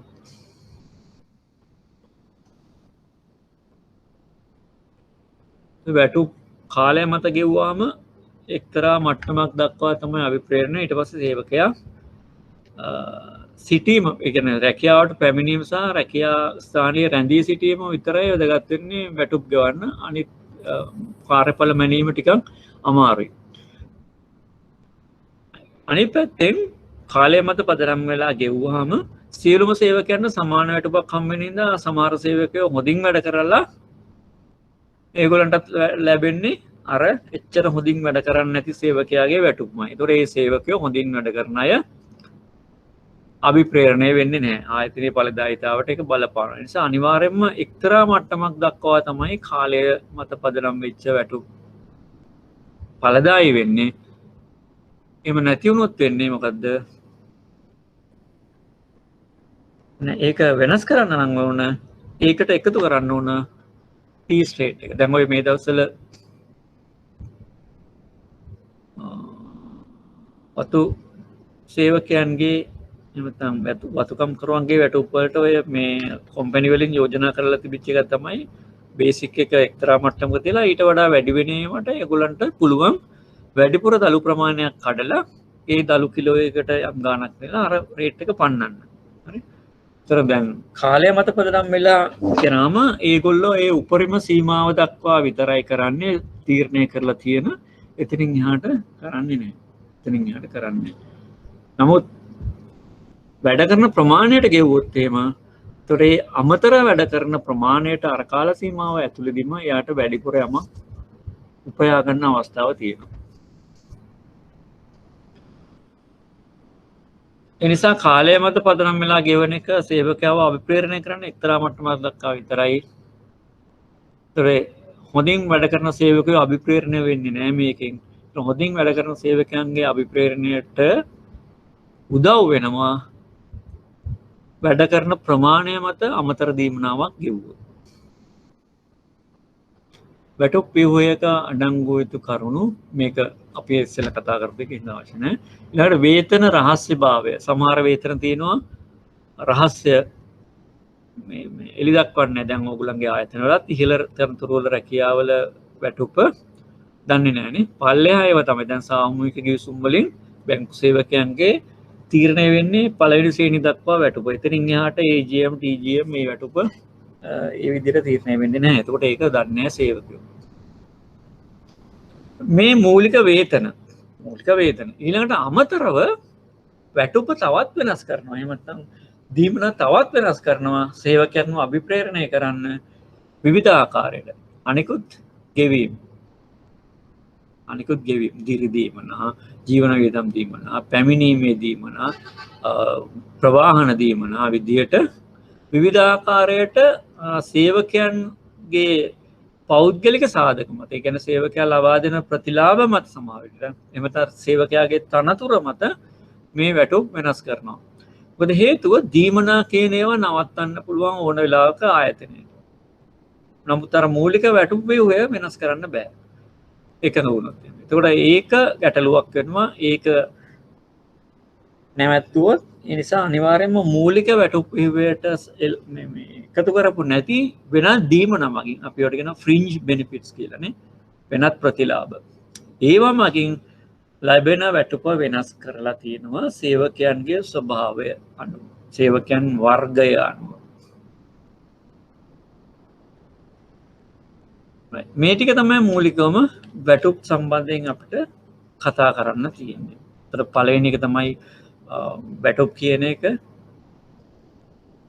ජොබ් ඉවැලුවේෂන් කියන process එකේ රැකියා ඇගයීමෙන් තමයි සකස් කරගන්නේ. ඒතකොට රැකියා ඇගයීමේදී බලපාන සාධක මම කිව්වා. සාධක හතරක් මූලිකවම සේවකයාගේ නිපුණතාව, රැකියාව, කොම්පිටන්සි එක, ඊළඟට සේවකයාගේ වෙහෙස ඒ රැකියාව තුළ, සේවකයාගේ වගකීම රැකියාව තුළ, සේවකයාගේ වැඩ කිරීමේ තත්ත්වයන් කියන එක. ඒතර ඒක පදනම් කරගෙන සකස් කරලා ඊළඟට වැටුප් පරිමා හදලා සීලුම සේවකයන්ගේ වැටුප් මේ වැටුප් පරිමා තුළ සකස් කර ගන්නවා. අනිත් එක වැටුප් ගෙවන විදිය කාලය මත පදනම් වෙලා, එහෙම නැත්නම් ඉටු කරන ප්‍රමාණය මත පදනම් වෙලා ඒකේ වෙනස්කම් මොනවද කියන එක. අනිත් එක වේතන වලට ගෙවන්න තියෙන එහෙම නැත්නම් මූලික වැටුපට එකතු කරන අනිකුත් දීමනා මොනවද කියන එක. ඒ වයින් පුළුවන් වැටුප් වෙනස් කරලා සේවකයන්ගේ හොඳින් වැඩ කරන සේවකයන්ට වඩා අභිප්‍රේරණයක් ලබා දෙන්න. මේ මූලික කරුණු ටික වැටුප් සම්බන්ධයෙන් අපිට සාකච්ඡා කරන්න තියෙනවා. මේ සමහර ඒවා වර්ධන මේ අවසානයේ මෙතන අවසානයේ මෙතන වේතන හරි. ඊළඟට අපිට සාකච්ඡා කරන්න තියෙන මාතෘකාව විනය පරිපාලනය. දැන් ආයතනයක සේවකයෝ බඳවා ගත්තා. ඒගොල්ලන්ගේ කාර්යඵල ඇගයීම කරා. ඒගොල්ලන්ට මදිපාඩුවක් තියෙන රැකියාව කරන්න දැනුම කුසලතා කියන ඒවා ඒගොල්ලන් අපි පුහුණු කරලා ඊළඟට අපි ඒගොල්ලන්ට වැටුප් ගෙවුවා. ඒතර වැටුප් ගෙවන්නේ ආයතනයේ බලාපොරොත්තු වන චර්යාව සේවකයා ලබා දීලා ඒ චර්යාව කොහෙන්ද අපිට එන්නේ? ජොබ් ඩිසයින් එකේ. ජොබ් ඩිසයින් එකේ. මොකද ජොබ් ඩිසයින් එකේ තමයි තියෙන්නේ මේ රාජකාරිය කරන්න සේවකයා මොනවද කරන්න ඕන කියලා. ඒ රාජකාරිය කරන්න සේවකයා මොන වගේ දේවල්ද කරන්න ඕන කියලා ජොබ් ඩිසයින් එකේ තියෙන්නේ. ඒ අනුව තමයි අපි අරමුණු සකස් කරගන්නේ අපේ ස්ට්‍රැටජික් ප්ලෑන් එකේ. ඒතර මේ දේවල් කරොත් අපි බලාපොරොත්තු වෙනවා අදාළ අරමුණු ඉටු කරගන්න පුළුවන් නේ කියලා. ඒතකොට සේවකයා ඒ විදිහට හැසිරෙන්න ඕන. සේවකයා ඒ විදිහට තමන්ගේ චර්යාව පවත්වාගෙන යන්න ඕන ආයතනය තුළ. උදාහරණයක් විදිහට උදේ 8ට සේවයට වාර්තා කරන්න ඕන. 8:30 වෙනකොට තමන්ගේ අවශ්‍ය අනෙකුත් සියලුම උපාංග අරගෙන කවුන්ටරේ වාඩි වෙලා සූදානම් වෙන්න ඕන ගනුදෙනුකාර සේවය ආරම්භ කරන්න නේ. එතුර 8:05ට සේවයට වාර්තා කරනවා කියන්නේ එතුර යට විනාඩි 5ක කාලය අපතේයාවක් වෙලා. ඒක සේවකයාගේ බලාපොරොත්තු වන චර්යාව නෙමෙයි. සේවකයාගෙන් බලාපොරොත්තු වන චර්යාව නෙමෙයි. එමුණොත් ආයතනයට ඒක ගැටලුවක් වෙනවා. අන්න ඒක වෙනස් කරගන්න ඕන. ඒක වෙනස් කරගන්න. මොකද අපි වැටුප් වෙනස් කරන්නේ නැහැනේ. දැන් එහෙම විනාඩි 5ක් ප්‍රමාද කරනවා කියලා වැටුප් වෙනස් කරන්නේ නැහැ. සමහරලාට ආයතනවල විනාඩි 15ක් නැත්නම් විනාඩි 30ක් ප්‍රමාද වුණොත් නිවාඩු වලින් භාගයක් කපනවා. සමහරට හිමි නිවාඩු වලින්. ඒක එක්තරා විදිහක දඬුවමක්. එක්තරා විදිහක දඬුවමක්. කොහොම වුණත් සේවකයා ආයතනයට බලාපොරොත්තු වෙන හැසිරීමක් තියෙනවා. ඒක ආයතනයත් එක්කම ඇග්‍රී වෙනවා අපොයින්ට්මන්ට් ලෙටර් එක ගත්තු දවසේ ඉඳන්. එකඟතාවය. ඒතර ඒක පවත්වාගෙන යන්න ඕනේ. එහෙම පවත්වාගෙන ගියොත් තමයි අදාළ ඉලක්ක වලට ආයතනයට යන්න පුළුවන් කියන විශ්වාසය ආයතනයට තියෙන්නේ. unless otherwise වෙනත් පරිසර සාධක වල අහිතකර බලපෑම් දැන් මේ කාලේ වගේ දේවල් සිදු නොවුනොත් මොකද පරිසර සාධක ඇනලයිස් කරලානේ උපාය මාර්ග සකස් කරන්නේ. ඒ විදිහට සේවකයා ක්‍රියාත්මක වුණොත් ඒ උපාය මාර්ග වලට යන්න පුළුවන්. එහෙම සේවකයා හැසිරුන් නැත්නම් අන්න ඒක ඒ චර්යාව වෙනස් කරන්න තියෙන සේවක කළමනාකරන කාර්යය තමයි විනය පරිපාලනය කියන්නේ. මොකද විනය පරිපාලනය කිව්වම පටස් ගාලා ඔලුවට එන්නේ සේවකයන්ට දඬුවම් දීම නෑ. ඒක වැරදි. සේවකයන්ට දඬුවම් දීම නෙමෙයි. අපි සකස් කරගත්තු නෝම්ස් තියෙනවා. මේ නෝම්ස් වලට අනුව, නියමයන්ට අනුව, ප්‍රමිතීන්ට අනුව හරිද? ප්‍රතිපත්ති වලට අනුව, නීති රීති වලට අනුව කටයුතු කරොත් සේවකයා හැසිරුණොත් ආයතනය බලාපොරොත්තු වන ප්‍රතිලාභ අත්පත් වෙනවා. එමුන් නැත්නම් ගැටලුවක් වෙනවා. අනිත් පැත්තෙන් අනිත් සේවකයොත් මේ වැරදි චර්යාවන් පුරුදු වෙනවා. ඒතර ඒකත් වළක්ව ගන්න ඕනේ. අන්නේ චර්යාව වෙනස් කිරීම තමයි. චර්යාව පාලනය කිරීම තමයි විනය පරිපාලනය තුළ නැවත සේවකයාව ආයතන අපේක්ෂා කරන චර්යාවට දැමීම, පත් කිරීම. විනය ප්‍රධාන වශයෙන් කොටස් දෙකකට අපි සලකා බලනවා. එකක් තමයි වළක්වාලීමේ විනය, preventive discipline කියනවා. වළක්වාලීමේ විනය. ඒතකොට යම්කිසි දෙයක් වෙන්න ඉස්සෙල්ලා අපි ඒක වළක්ව ගන්නවා. ඒතකොට ඒකෙදි මොකක්ද තියෙන්නේ? සේවකයා තුළ self discipline. දැන් මේ දවස්වල self discipline එම ඊටම දරුණු විදියට පාවිච්චි කරන්න ඕනනේ. අත් සෝදන්න ඕන, මාස්ක් දාන්න ඕන, දුරස්ථතාභාවය ආරක්ෂා කරන්න ඕන. මොකද එහෙම වුණොත්, එහෙම කරොත් ඒ චර්යාවන් පවත්වාගෙන ගියොත් අපිට මේ රෝගය වැළඳීමට තියෙන අවස්ථාවන් ඉතාම අඩුයි. අපි ඒවා අනුගමනය කරේ නැත්නම් රෝගය වැළඳෙන්න පුළුවන් අවස්ථාවන් ඉතාම වැඩිනේ. ඒත් එහෙම වුණාම විවිධ දේවල් තියෙන අවසානයේදී ජීවිතයට සමුදෙන්න වුණා සිද්ධ වෙන්න පුළුවන්. ඒක වළක්ව ගන්න පුළුවන් මෙන්න මේ කියපු කරුණු අනුගමනය කරනවා සමාජ ජීවත් වෙනකොට. ඒ වගේ තමයි ආයතනයක් ඇතුළේ. ආයතනයක් ඇතුළේ රාජකාරිය කරන්න අවශ්‍ය දේවල් ටික ආයතනයේ කිව්වහම සේවකයන් ඒ දේවල් අනුගමනය කරයි කියන අපේක්ෂාව තියෙනවා. ඒක self discipline. ස්වයං විනය. තමන් තුළ ඒක ඇති වෙන දේ. ඒතකොට වගකීම් යුතු පුරවැසියෙක් විදිහට ඕනෑම පුද්ගලයෙක් තුළ ස්වයං විනයක් තියෙනවා. අපි පොදුවේ එකඟ වෙච්ච දේවල් තියෙනවා, නීති වලින් වළක්වපු දේවල් තියෙනවා. අපි ඒවා නීතියට බය නොකර හිටියට සමහරවිට පොදුවේ එකඟ වෙච්ච දේවල් අපි කඩනවා සංස්කෘතිය තුළ. ඒක වැරදි. ඒවා ඇත්තටම අපේ දේවල්. අපි පොදුවේ අපිම එකඟ වෙලා තියෙනවා මේවා කරන්න නැහැ කියලා. ඒකට ඒකේ අයිතිය තියෙන්නේ මට. මම ඒක වාරණය කරගන්න ඕන. ඒව නොකර ඉන්න. නීතියට බය නොකර ඉන්නේ, නීතියට බය නොකර ඉන්නේ දඬුවමට තියෙන බය නිසා. යම් කෙනෙක් නීතිකරුක වීමට වඩා වැදගත් වෙනවා අන්න තමන් තුළ ස්වයං විනය, යුක්තිකරුක වීම කියන්නේ. ස්වයං විනය මේ පවත්වාගෙන යන්නේ. මේකෙදී මේ හැම නීතියක්ම ප්‍රමිතියක්ම සේවකයන්ට දැනුම් දෙනවා, ඒවයි අරමුණ පැහැදිලි කරනවා, ඒවයි එතකොට සේවකයන්ව සම්බන්ධ කරගන්න පුළුවන්. එතකොට තමයි ඒක වඩා හොඳ. එතකොට ඒක අපේම දෙයක් විදියට මේ යනවනේ නේද? මේක ඇත්තටම කියනවනම් සංස්කෘතියක් වගේ තමයි. සංස්කෘතියක් කියන්නේ පොදුවේ පුද්ගලයන්ගේ එකඟතාවයෙන් ආරක්ෂා කරගන්නා චර්යා පද්ධතියක්. දැන් අපේ රට ගත්තොත් එහෙම අපේ රටේ තියෙන එක්තරා සංස්කෘතිය. ඒතර සංස්කෘතිය අද වෙනස් වෙවි යනවා කීකේ තියෙනවා. ඒවා පොදුවේ මිනිස්සු එකඟ වෙච්ච දේවල් වයලේට් කිරීම. නිෂේධනාත්මක ස්වරූපින් වූ රීතියට දැන් මේකෙදී වැදගත්ම දේ තමයි නිෂේධනාත්මක නෙගටිව් ඉම්ප්ලිකේෂන් එක නිෂේධනාත්මක හැඟීමක් ඇති නොවන ආකාරයට ධනාත්මක ආකාරයට මේක ලබා දෙන්න පුළුවන් නම් වඩා හොඳයි. දැන් ඔය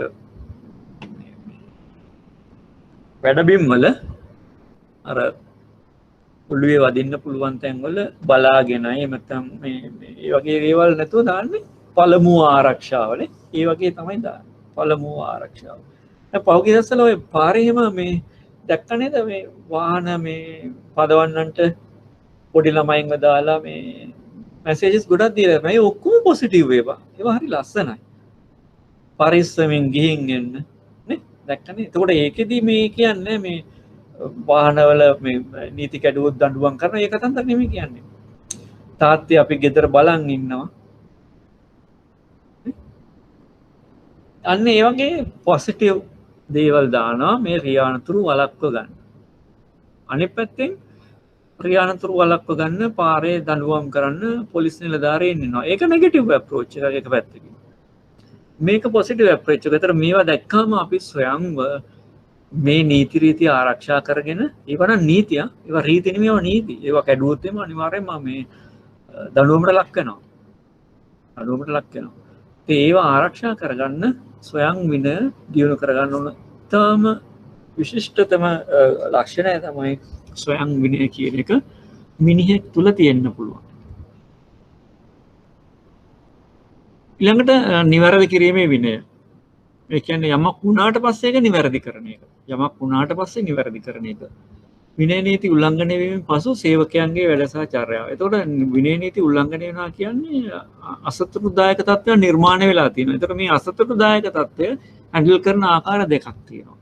අසතුටුදායක තත්ත්වය හැන්ඩල් කරන ආකාර දෙකක් තියෙනවා. එකක් තමයි පොසිටිව් අප්‍රෝච් යහවාදී පිවිසුම, අනිත් එක නෙගටිව් අප්‍රෝච් අයහවාදී පිවිසුම.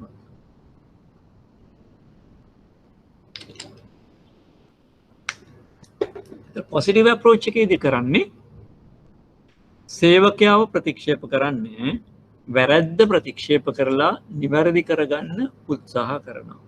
වැරැද්ද ප්‍රතික්ෂේප කරලා නිවැරදි කරගන්න උත්සාහ කරනවා. ඒක අමාරු කාර්යයක්. නමුත් ඒක අපිට ගොඩක් වෙලාවට මේ අන්‍යෝන්‍ය එකඟතාවය ක්‍රියාත්මක කරන ඉන්ටර්පර්සනල් රිලේෂන්ෂිප් තියෙන තැන්වල කරන්න පුළුවන්. සමහර වෙලාවට වැරද්ද වෙන්න පුළුවන් වෙන්නේ නොදැනුවත්කම හෝ වෙන හිතාමතාම නෙමෙයි. ඒ වගේ දේවල්. ඒතර මේ හිතාමතා කරපු දෙයක් මෙහෙම කරන්න ගියොත් මේ සමාජය පාලනය කරගන්න බෑ. හිතාමතා නැතුව නොවැළක්විය හැකි හේතුවක් නිසා යාට පාලනය කරගන්න බැරි හේතුවක් නිසා මේ දේ සිද්ධ වුණාම අපි ඒ වෙලාවට ගොඩක් වෙලාවට උත්සාහ කරනවා පොසිටිව් අප්‍රෝච් එකක්. මේ වගේ දේවල් මෙහෙම කරන්න එපා, මෙහෙම වුණොත් මෙහෙම වෙනවා කියලා ඒ වගේ දේවල් කියලා මේ වරදින් මුදා ගන්න සේවකයාට උත්සාහ කරනවා. ඒතර ඊළඟ අවස්ථාවේදී එයා තුල ඒත් ඇති වෙන්නේ self discipline. සිමලාක ඊළඟ අවස්ථාවේදී ඒ වගේ කෙනෙක් ඒක නොකර ඉන්න තමයි උත්සාහ කරන්නේ. ඒතර ඒක ටිකක් අන්‍යෝන්‍ය වශයෙන් අවබෝධයක් තියෙන පුද්ගලයන් සමාජයන් අතර පුද්ගල කණ්ඩායම් අතර භාවිත කරන්න පුළුවන් එකක් තමයි. අනිත් එක නෙගටිව් අප්‍රෝච්. ඒ කියන්නේ කෙලින්ම දඬුවම් දීමේ ක්‍රමවේදය. ඒතර මේකෙදි පරිගැනීම තමයි ක්‍රියාත්මක වෙන්නේ. දැන් සේවකයට එක්ක ඈත පළාතකට දුෂ්කර පළාතකට මාරු කරනවා. සේවයෙන් පල්ලෙහාට දානවා. වැටුප් වර්ධක නැති කරනවා. ඒතකොට සේවකයාට ඒක දැනෙන්නේ මේ විදිහට. නෙගටිව් අර මම කිව්වේ ට්‍රේනින් වලදී දෙකක් තියෙනවා කියලා. පොසිටිව් රේන්ෆෝස්මන්ට්, නෙගටිව් රේන්ෆෝස්මන්ට් කියලා. ඒතර නෙගටිව් රේන්ෆෝස්මන්ට් කියන්නේ ඒ සත්තුන්ගෙන් ඒ දේ කරගන්නේ කසෙන් තලලා සිංහයෝ වගේ සත්තුන්ගෙන්. ඒතර ඌ ඒ දඬුවමට බය නිසා අදාළ දේ කරනවා. ඒ වගේ තමයි මේක. දඬුවමක් තියෙනවා පිටිපස්සෙන්. දඬුවම ලබා දෙනවා මේක කරොත්. ඒකෙන් අනිත් පැත්තෙන් පාඩමක් උගන්වනවා අනිත් අයට මේ වැරදි කරන්න එපා, මේ දඬුවම ලැබෙනවා කියන එක. හැබැයි එතන තියෙන්නේ යහපත් සබඳතාවයක් නෙමෙයි. ඒ වගේ වෙලාවකදී පුද්ගලයා තේරුම් ගත්තේ නැත්නම් එහෙම ඒක දිගින් දිගටම ඔහු තුල වර්ධනය වෙනවා. හරි. දැන් අපි බලාපොරොත්තු වෙන්නේ බන්ධනාගාරගත කිරීමෙන් යම් වරදක් කළ පුද්ගලයෙක් බන්ධනාගාරය තුලදී ඔහු නැවත යථා තත්ත්වයට පත් කරලා යහපත් පුරවැසියෙක් විදිහට සමාජයට නිදහස් කරලා එයා යහපත් විදිහට මේ තමන්ගේ වැරද්ද තේරුම් අරගෙන ඒවා නොකර ජීවත් වෙයි කියන අපේක්ෂාවනේ. ඒ අපේක්ෂාව කොච්චර දුරට ඉෂ්ට වෙනවද නැද්ද කියන එක පිළිබඳව අපිට යම් අවබෝධයක් තියෙනවා. කොයි මට්ටමකටද වෙන්නේ කියන එක නේද? ඉතින් ඒ වගේ තමයි මේක. දැන් මේ දඬුවමක් දුන්නාන් පස්සේ සේවකයාට එයා ඒ වරද පිළිබඳව පසුතැවිලා ඒ වරද නැවත නොකරන්න, ওই වරද හෝ වෙනත් වරදක් නොකරන්න, වැරදි නොකරන්න අදිෂ්ඨාන කරගෙන නිවැරදි වෙන්න ඕන. නමුත් ගොඩක් වෙලාවට අද අපි සූද මේ මූණ දෙන පරිසර තත්ත්වات එක්කලා මේක දිගින් දිගටම පවතින ඉතිරිවාදිකමක් වෙනවා. ඒක එච්චර සුදුසු තත්ත්වයක් නෙමෙයි. හරි anyway. විනය පරිපාලනයේදී භාවිතා කරන්න ඕන මූලධර්මයක් තමයි මේ hot stove rule කියන එක. රත් වූ උදුන් රීතිය. රත් වූ උදුන් රීතිය. hot stove rule. මේ යමක් වුණාට පස්සේ විනය විරෝධී ක්‍රියාවක් වුණාට පස්සේ ඒක නිවැරදි කරගන්න තියෙන මූලධර්මයක්. අතර මේකෙදි කියන්නේ රත් වෙච්ච උදුනක් උදාහරණයට අරගෙන ක්‍රියාත්මක කරනවා. ඒකට රත් වෙලා තියෙනවා ගිනියම් වෙලා රතු පාට වෙලා දැන් උදුන තියෙනවා. ඒකෙන් මූලිකවම අනතුරු ඇඟවීමක් කරනවා. මේක රත් වෙලා තියෙන්නේ ඇල්ලුවොත් පිච්චෙනවා කියන එක. ඒතර ඒ වගේම තමයි විනය නීති රීති සේවකයන්ට සංදේශනය කළා තියෙනවා. දැනුම් දීලා තියෙනවා. මෙන්න මේවා වැරදි, මේ කරොත් වැරදි, මේව කරොත් මේ පිටිපස්සෙන් තියෙනවා මෙන්න මේ දඬුවම. සමාජයක නීති රීති වගේ තමයි. නීති වගේ තමයි. නීති පද්ධතිය තියෙනනේ අපරාධ නීතිය තියෙනවා රටේ අපේ සිවිල් නීතිය තියෙනවා. ඒතර මේ නීති දෙක ඇතුලේ දඬුවම් එක වැරදි වලට දඬුවම් නිර්වචනය කරලා තියෙනවා. ඒ වගේම තමයි මේකෙත්. ආයතනය ඇතුලේ තියෙන විනය රීති සංග්‍රහයේ විවිධ වැරදි වලට තියෙන දඬුවම් නිර්වචනය කරලා එතන පෙන්නලා දීලා තියෙනවා.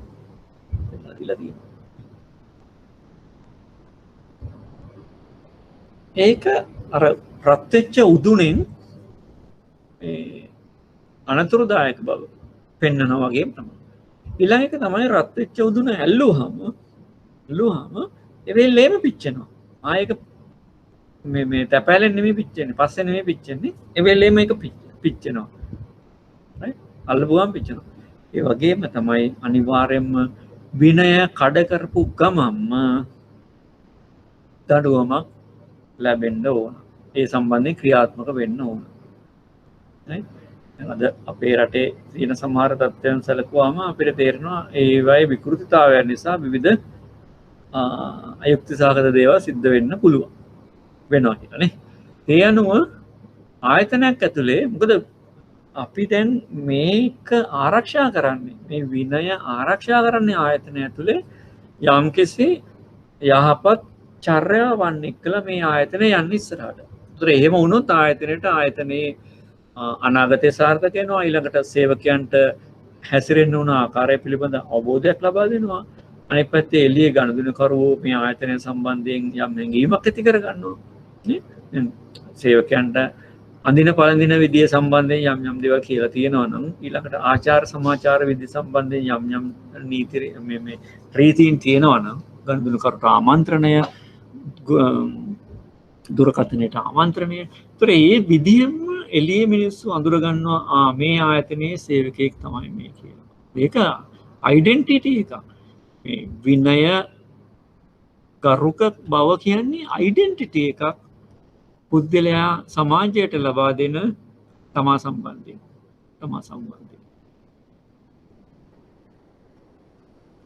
ඒතර අප්‍රමාදය කියන්නේ අනිවාර්යයෙන්ම ඒ වෙලේම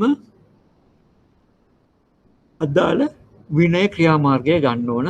ප්‍රමාද කරන්න හොඳ නැහැ. අප්‍රමාදී බව. අනිත් එක තමයි රත් වෙච්ච උදුන ඇල්ලුවාම ඒ අල්ලන ප්‍රමාණය තමයි පිච්චෙන්නේ. ඇඟිලි වලින් ඇල්ලුවොත් ඇඟිලි පිච්චෙනවා. අල්ලෙන් ඇල්ලුවොත් අල්ල පිච්චෙනවා. ඊළඟට මුළු වැලමිට ළඟට වෙනකම් අතපාචුත් ඒ ප්‍රමාණය පිච්චෙනවා. මේක බදාගත්තොත් පපුවත් එක්කම අල්ලලා සම්පූර්ණ එක පිච්චෙනවා. අනේ වගේ දඬුවම ලබා දෙන්න ඕන වරදේ ස්වභාවය අනුව. වරදේ ස්වභාවය අනුව දඬුවම් දෙන්න ඕන. බරපතල වැරදි වලට බරපතල දඬුවම, සුළු වැරදි වලට සුළු දඬුවම ලබා දෙන්න ඕන. අනිත් එක අපක්ෂපාතී බව, උදුන අල්ලන්න පුද්ගලයා කවුද කියන එක වැඩක් නැහැ. අල්ලපු කවුරුත් රත් වෙලා තියෙන වෙලාවක නම් උදුන පිච්චෙනවා. ඒක පොඩි දරුවෙක්ද, වැඩිහිටියෙක්ද, වැරදිකාරයෙක්ද එහෙම කියන එකක් නැහැ. ඒ වගේම තමයි විනය රීතියක් කැඩුවොත් නැත්නම් නීතියක් කැඩුවොත් අපක්ෂපාතීව සියලු දෙනාටම එකම ආකාරයට දඬුවම් දෙන්න ඕන. එහෙම නැති වුණොත් රට තුළ විශාල අවුල් සහගත තත්ත්වයක් ඇති වෙනවා. සහ ආයතනය තුළ අවුල් සහගත තත්ත්වයක් ඇති වෙනවා. ඉතින් මම උදාහරණ කියන්න ඕනේ. ඔයගලන්ට ඕන තරම් උදාහරණ වටාපිටාවේ තියෙනවා. ආයතනයක් ඇතුලේ පුද්ගලයා එයා ජෙනරල් මැනේජර්ද, චෙයාමන්ද, එහෙම නැත්නම් ලේබර්ද කියලා නැහැ. විනය විරෝධී වැඩක් කරොත් ඒකට අවශ්‍ය දඬුවම තරාතිරම නොබලා, ඔය කියන්නේ වචනනේ, තරාතිරම නොබලා ලබා දෙන්න ඕන. ඒක තමයි අපක්ෂපාතී බව. ඒතර මේ හතරම කරුණු හතරම රත් වෙච්ච උදුනක අපිට දකින්න තියෙන ලක්ෂණ. ඒ නිසා තමයි අපි මේ hot stove රත් වූ උදුන් රීතිය භාවිත කරන්නේ විනය පරිපාලනය සඳහා.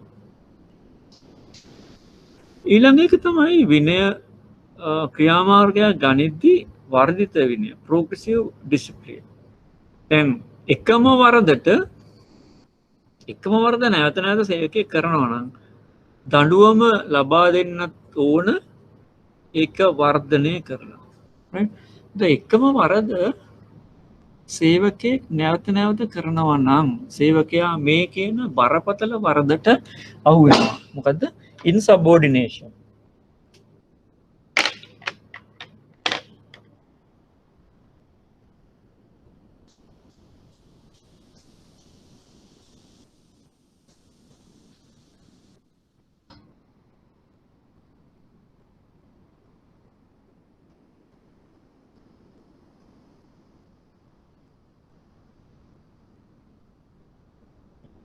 හරිම සිංහල වචනේ නෙමෙයි.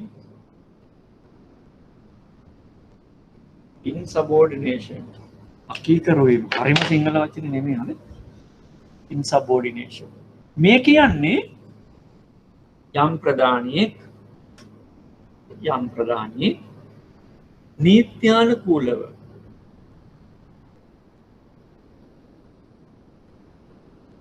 පුද්ගලයාගේ හැකියාව මත සැලකිලිමත් වෙමින් ලබා දෙන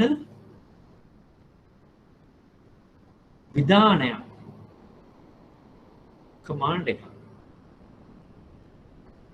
පිළිනොපැදී ආයතනය ඇතුළේ මේ ආයතනය තුළ විධිමත්ව පුද්ගලයාගේ හැකියාව මත පදනම්ව ලබා දෙන විධානයක් පිළිනොපැදීම.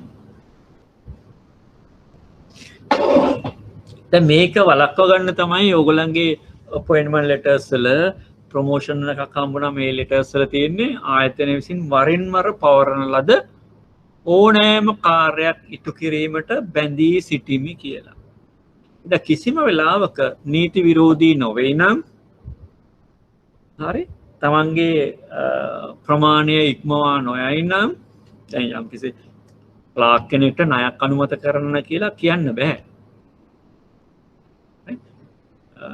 ඒකට එයාගේ ප්‍රමාණය ඉක්මලා යනවා. ඒ එයාගේ ප්‍රමාණය ආයතන තුල තියෙනවනේ එක මේ ඩියුටිස් ඇලොකේට් කරලා ඔතොරිටි දීලා තියෙන ලෙවල්ස් තියෙනවනේ. ඒ ඔතොරිටි දීලා තියෙන ලෙවල්ස් ඇතුලේ නීති විරෝධී නොවන විධිමත් නියෝගයක්, විධානයක් ප්‍රධානියෙක් විසින් දෙන සේවකයන් ඉටු කරන්න ඕන.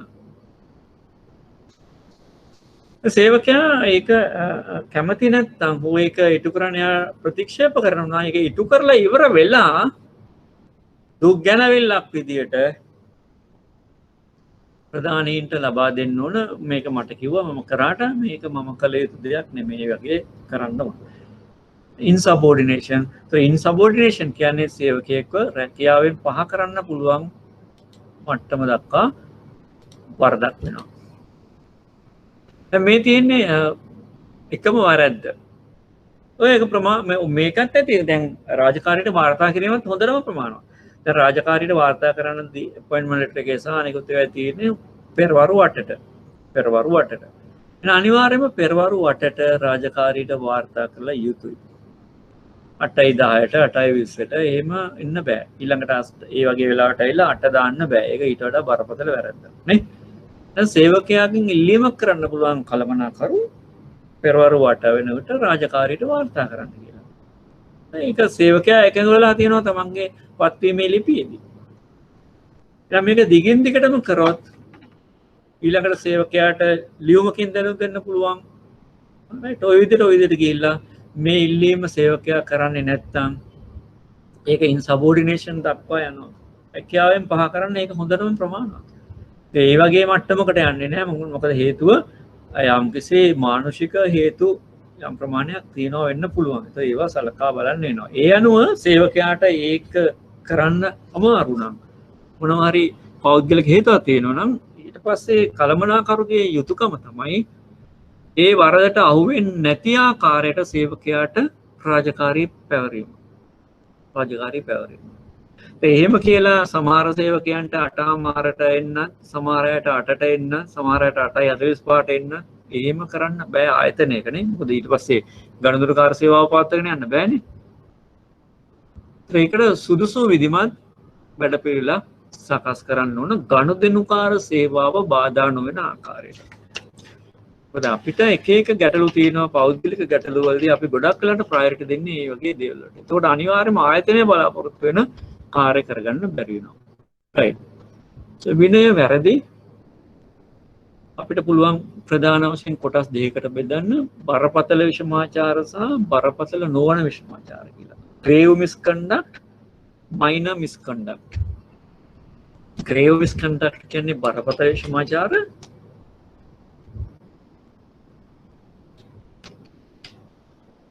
minor misconduct කියන්නේ බරපතල නොවන විෂමාචාර. බරපතල විෂමාචාර සහ බරපතල නොවන විෂමාචාර ආයතනය අනුව රැකියාව අනුව වෙනස් වෙන්න පුළුවන්. right. මොකද බරපතල විෂමාචාර වලින් වෙන්නේ ආයතනයේ කීර්තිනාමයට, ආයතනයේ ඵලදායීතාවයට, ආයතනයේ දීපල වලට බරපතල විදිහේ හානියක් දෙන දේවල් තමයි බරපතල විෂමාචාර කියන්නේ. දැඩි අවාසිදායක තත්ත්වයක් ඇති වෙනවා.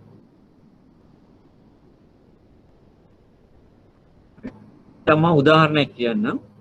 දුම්බීම නීති විරෝධී වැඩක්. නමුත් ඒක පෞද්ගලික ස්ථානවල බිව්වොත් පොදු ස්ථානවල බිව්වොත් දුම්බීම කියන එක එහෙම නැත්තම් නීති විරෝධී වැඩක් නෙමෙයි. දැන් රාජකාරී ආයතනයක රාජකාරී කරන ස්ථානයක පෞද්ගලික දුම්බීම වල බරපතල වැරද්දක් නෙමෙයි. නමුත් පෙට්‍රල් ගහන පුද්ගලයා පොම්පකරු පොම්පය ආසන්නේ ස්ථානයක ඉඳන් දුම්බිව්වොත් එහෙම ඒක ගින්නක් ඇති වෙන්න තරම් පෙට්‍රල් ෂෙඩ් එකේ හේතු වෙලා ඒතර ගින්න නිසා පෙට්‍රල් ෂෙඩ් එකම විනාශ වෙන්න පුළුවන් මට්ටමක බරපතල වැරද්දක්. ඒතර ඒක බරපතල විෂමාචාරයක් ඒ වෙලාවේදී. ඒ හේතුව දුම ගින්දර ගරට්ටුවේ ගින්දර සමස්ත පෙට්‍රල් ෂෙඩ් එකම විනාශ කරන්න පුළුවන් හේතුවක් වෙනවා. අනිවාර්යයෙන්ම ඒක බරපතල විෂමාචාරයක් වෙනවා ඒ දුම්බීම. නමුත් සාමාන්‍ය රාජකාරී ස්ථානයක කෙනෙක් දුම්බිව කියලා පොදු තැනක නැතුව ඒක බරපතල විෂමාචාරයක් වෙන්නේ නැහැ. ඒක බරපතල නොවන විෂමාචාරයක්. රාජකාරී ස්ථානයේදීම දුම්බීම බරපතල නොවන විෂමාචාරයක්. අන්න ඒ විදිහට තමයි බරපතල විෂමාචාර සහ බරපතල නොවන විෂමාචාර වෙන් කරන්නේ. ඒ රැකියාව අනුව ආයතනය අනුව කරන අවස්ථාව අනුව සමහරවිට ඒවා බරපතල වෙන්න පුළුවන්. දැන් උදාහරණ මුල්‍ය ආයතනයක වංචා සහගත බව, සොරකම් කිරීම ඒවා ගනුදෙනුකරුවන්ගේ විශ්වාසය කියන මූලික කාරණාව. දැන් මුල්‍ය පද්ධතිය බැරදිලා තියෙන්නේ ගනුදෙනුකරුවන්ගේ විශ්වාසය. ගනුදෙනුකරුවන්ගේ විශ්වාසය පළුදු කරන විශ්වාසය කඩවන කරුණු දැන් අපි හිතමුකෝ මේ ණය මුදලක් ගැනීම කියලා. ණය මුදලක් ගැනීම ඒක බරපතල විෂමාචාරයක් වෙන්නේ නැහැ නේ. නේ කෙනෙක්ගෙන මුදල කරන් පැහැර එක ගෙවීම ප්‍රමාද වෙන එක බරපතල විෂමාචාරයක් නෙමෙයි. නමුත් බැංකු සේවකයෙක් යම්කිසි ගනුදෙනුකරුවෙක්ගෙන් මුදලක් ණයට අරගෙන ඒක ලබා දෙන්නේ නැහැ කියන්නේ බරපතල විෂමාචාරයක්. ඒ නිසා තමයි ඔයගලන්ට ණය ගන්න බැහැ කළමනාකාරීත්වය දැනුම්වත් නොකර වෙනත් බාහිර පාර්ශවයන්ගෙන් තමන් වැඩ කරන ආයතනය හැර. මොකද අපේ ණයගැති භාවය බැංකුව දැනගෙන ඉන්න ඕන. මොකද අපි ණයගැති භාවය වැඩි වෙනවා කියන්නේ ඊළඟට අපි අනිවාර්යෙන්ම හොරකමට පෙළඹෙනවා කියන අපේක්ෂාව තියෙනවා.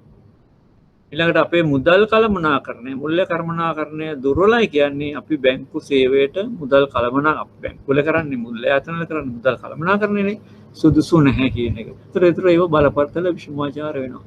ඒතර මේ අපි පොදුවේ ගත්තාම පොදු නීතිය යටතේ රටේ නීතිය යටතේ වෙන වැරදි බරපතල විෂමාචාර විදිහට ගන්න පුළුවන්. ආයතනික දේපොළ සොරකම් කිරීම, මුදල් වංචාවෙන් අත්පත් කර ගැනීම, අල්ලස් ගැනීම ඒවා පොදු නීතිය යටතේ වෙන දේවල්. ඒතර ආයතනයෙන් ආයතනයට තමන්ගේ ආයතනයේ කීර්තිනාමයට, අනුදුනකාර සේවයට, ඊළඟට ආයතනයේ දේපළ වලට හානියක් කරන ඕනෑම ක්‍රියාවක් බරපතල විෂමාචාරයක් විදිහට ගන්න පුළුවන්. බරපතල නොවන විෂමාචාර මේ ප්‍රමාදවීර රැකියාවට පැමිණීම. එතකොට මේක බරපතල විෂමාචාරයක් වෙනවා දිගින් දිගටම මෙයා මේ ඉදිරියට එකට ඉඳලා හිටලා මේ වගේ පොඩි ප්‍රමාදයක් වීම සහ ඒක සාධාරණ හේතුවක් මත වීම පිළිගන්න පුළුවන් ආයතනෙට නේ. ආයතනට පිළිගන්න පුළුවන්. එහෙම නැතු දිගින් දිගටම යම් සේවකයෙක් මේ විදිහට පැමිණීම මේක බරපතල වෙනවා. මෙන්න මේ වගේ දේවල්.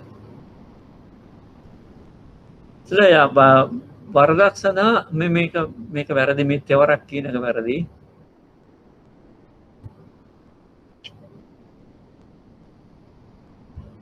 තෙවරක් දඬුවම් දෙන්න බෑ ඒක වැරදි.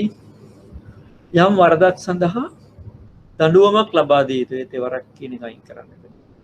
යම් වරදක් සඳහා දඬුවමක් ලබා දිය යුතුයි. ඒතර අනිවාර්යයෙන්ම වැරද්දකට දඬුවමක් ලබා දෙන්නම ඕන. දඬුවමක් ලබා දෙන්න. ඒතර දඬුවමක් ලබා දීලා වෙනත් හේතු මත නිදහස් කරන්න පුළුවන්.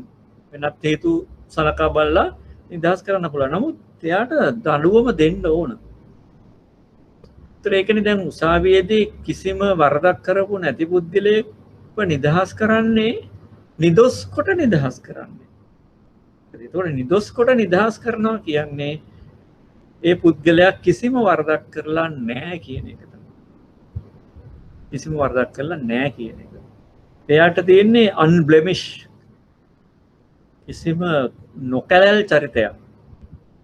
නොකැලැල් චරිතයක්. නිදොස් කොට නිදහස් කිරීමෙන් තියෙන්නේ නොකැලැල් චරිතයක්. ඒකට ඒ නිදහස් වීම ඔප්පු කිරීමේ එහෙම නැත්නම් ඔප්පු වීමේ ස්වභාවය අනුව තමයි වෙන්නේ.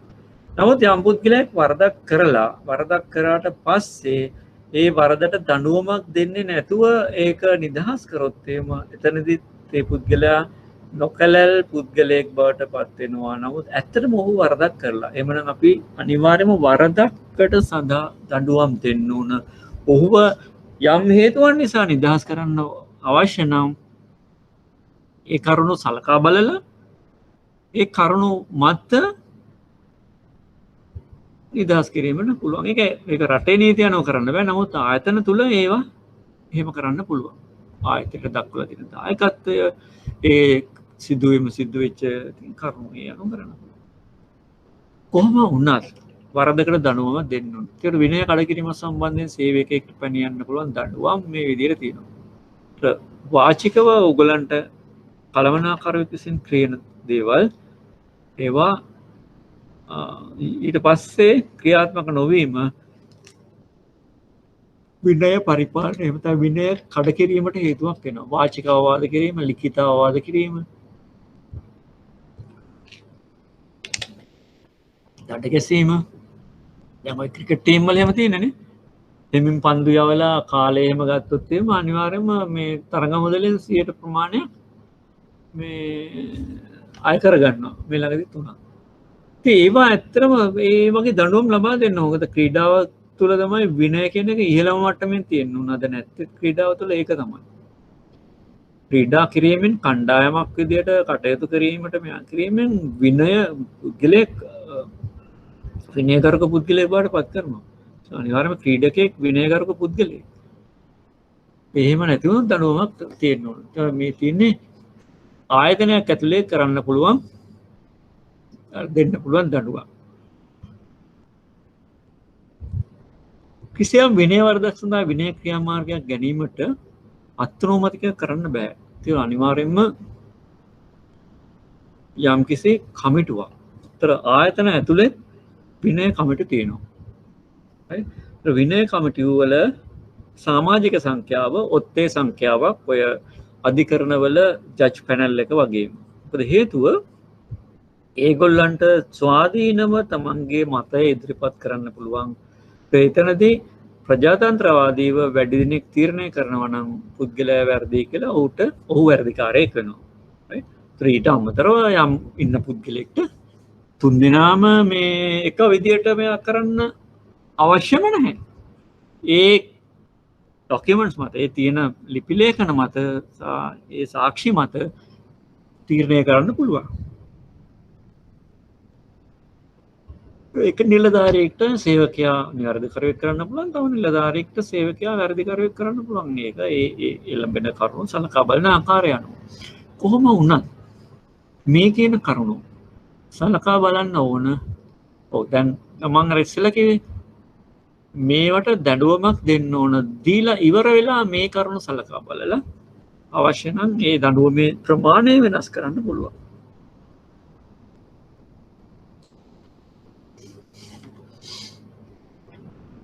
right. මේ ටික තමයි අපිට විනය පරිපාලනය සම්බන්ධයෙන් සාකච්ඡා කරන්න තියෙන්නේ. අපි එනම් අද තව ප්‍රශ්න පත්‍රයක් බලමු. අපි දා 2019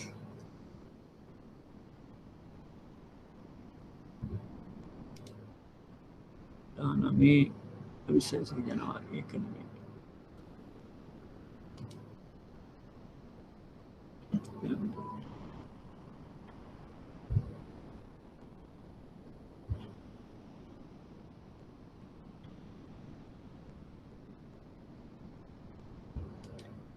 2018 සෙප්තැම්බර් පේපර් එක.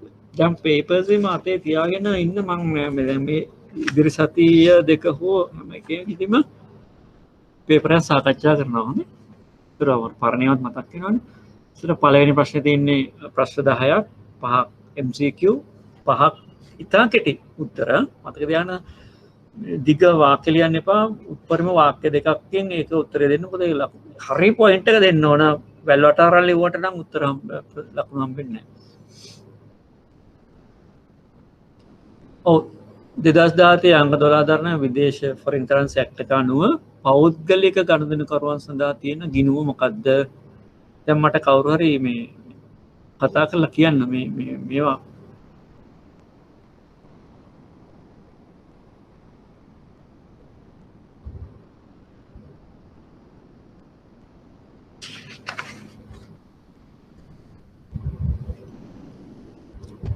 කියන්න කවුරු හරි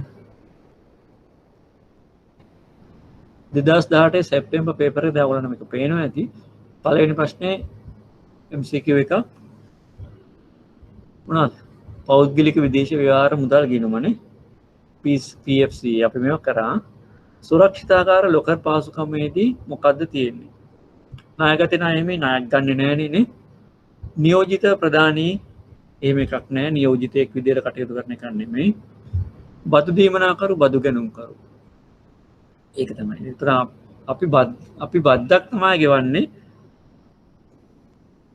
ඒ ලොකර් එක අපිට බදු දෙනවා අවුරුද්දකට. ඕ යම් කාලයකට. ඒතර අපි මුදල ගෙවලා මේක පාවිච්චි කරනවා. අපකරු මේ ගැරන්ටි ප්‍රින්සිපල් උත් නෙමෙයි. ඒක ලෙසි. අපි බද්දට ගන්නෙ. මානව සම්පත් කළමනාකරුවෙකුගේ පරිපාලන භූමිකාවක් ලෙස හඳුනා ගන්න පුළුවන් මොකද්ද?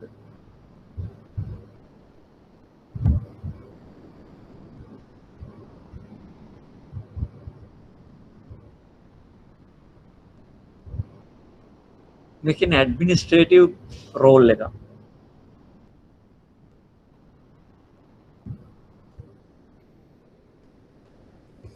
ඕකේ කියන එක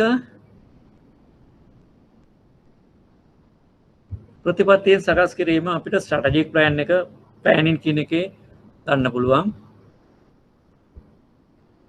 වන්දිගේම එහෙම පරිපාලන භූමිකාවක් නෙමෙයි. හරි. ඒවත් ස්ට්‍රැටජි එකක්. 1 2 කියන දෙක තමයි උත්තර දෙකක් විතර ගන්න පුළුවන්. කන්ට්‍රෝලි පරිපාලන ඇඩ්මිනිස්ට්‍රේටිව් භූමිකාවක් විතර එක්ක පිරිස් බලකාය මේ ප්‍රවණතා සහ ප්‍රශ්න තක්සේරු කිරීම සේවක පැමිණිලි විසඳීම. මේකෙන් උත්තරේ වෙන්නේ පළවෙනි එක. අපි සේවක බලකායේ අර කියන්නේ ඉදිරි අවශ්‍යතා මොනවද කියන එක බලනවා. ඒ අවශ්‍යතාව වෙනකොට මේ ඇති වෙන්න පුළුවන් ප්‍රශ්න ඒව තක්සේරු කරන එක. එදිනෙදා ගැටලු විසඳීම තමයි පරිපාලන කාර්යය. දැන් මේක දෙවෙනි එකත් වෙන්න පුළුවන් උත්තරයක් විදියට. තැන්පතු ණය රක්ෂණ ක්‍රමයේදී මොකද්ද සීමාව? ඩිපොසිට් ඉන්ෂුරන්ස් ස්කීම් එකේදී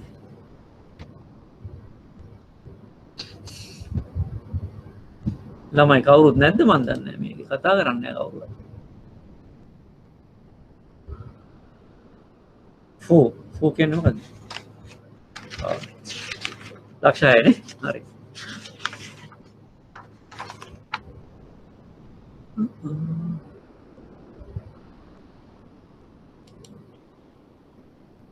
සේවාවන් නිපැයුම් වලින් වෙනස් වෙනුවේ ඒවායි දැකන්න ලැබෙන අද්විතීය ලක්ෂණ හේතුව. මොනවාද මේ සේවා සහ මේවා වෙනස්කම්? කවරක් සේවාවක ලක්ෂණයක් නොවන්නේද? ඔව් මොකක්ද උත්තරේ? මේ දාපු විදිහට දාන්න 2 right. ස්ථාවර තැන්පතු නිමැවුම් වල ප්‍රධාන ලක්ෂණ මොනවද? ස්ථාවර තැන්පතු නිමැවුම් වල ප්‍රධාන ලක්ෂණ. ඔන්න ඔකට මේ දැන් ලක්ෂණ 3-4 ලියන්න. පොලි අනුපාතිකය සාපේක්ෂව ඉහළයි නේ.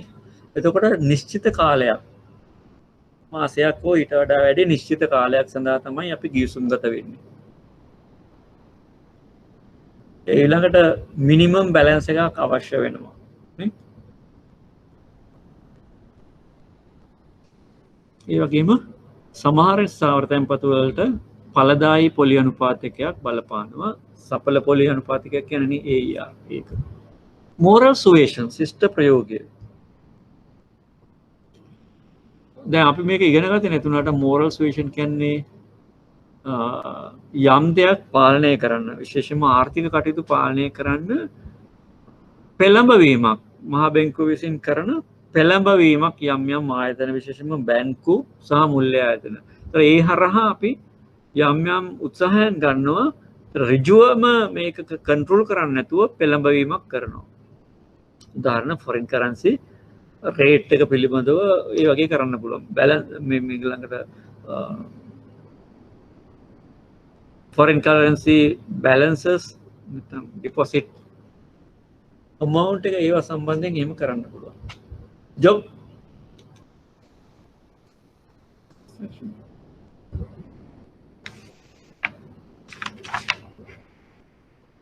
රැකියා පිරිවිතරය job specification.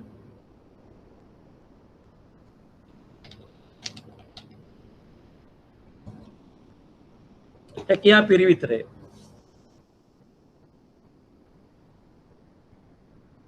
job description ne yeah job specification job description රැකියා විස්තරය නේ රැකියා පිරිවිතරය කියන්නේ මොකද්ද job specification මේ satisfaction කියන වචනේ වැරදි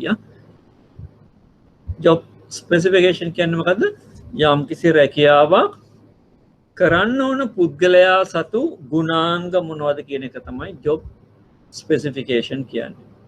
તો job description කියන්නේ රැකියාවක් තුළ පුද්ගලයෙක් විසින් ඉටු කළ යුතු කාර්යයන්. රැකියාවක් තුළ පුද්ගලයෙක් විසින් ඉටු කළ යුතු කාර්යයන්. මුදල් විශුද්ධීකරණය සඳහා බැංකුවකට ගත හැකි ක්‍රියාමාර්ග මොනවද?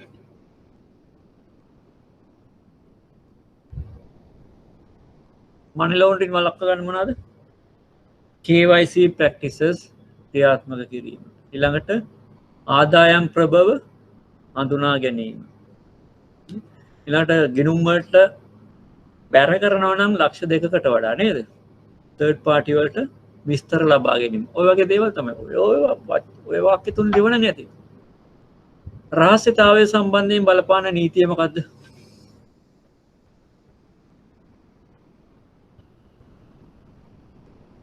ඔව් බලන්න ඔන්න ඕක කියන්න මට කවුරු හරි. right. දාන්න මෙසේජ් එක. රහස්‍යතාවය සම්බන්ධයෙන් බලපාන නීතිය. මෙසේජ් එක දාන්න බලන්න. බැංකු පනතේ මොන වගන්තියද?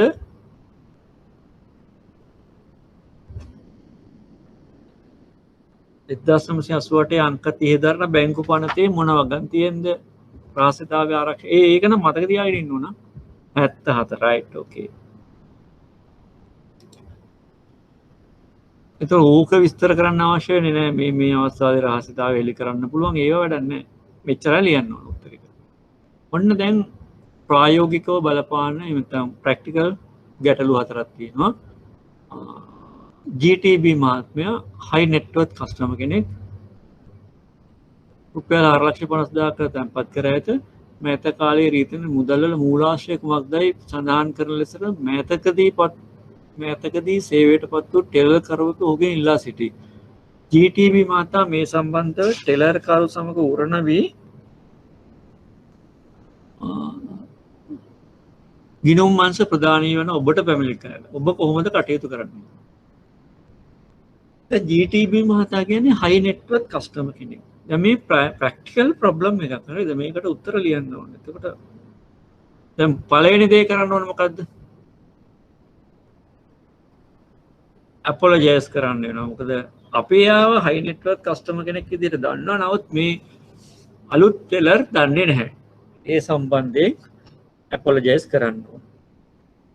ඊළඟට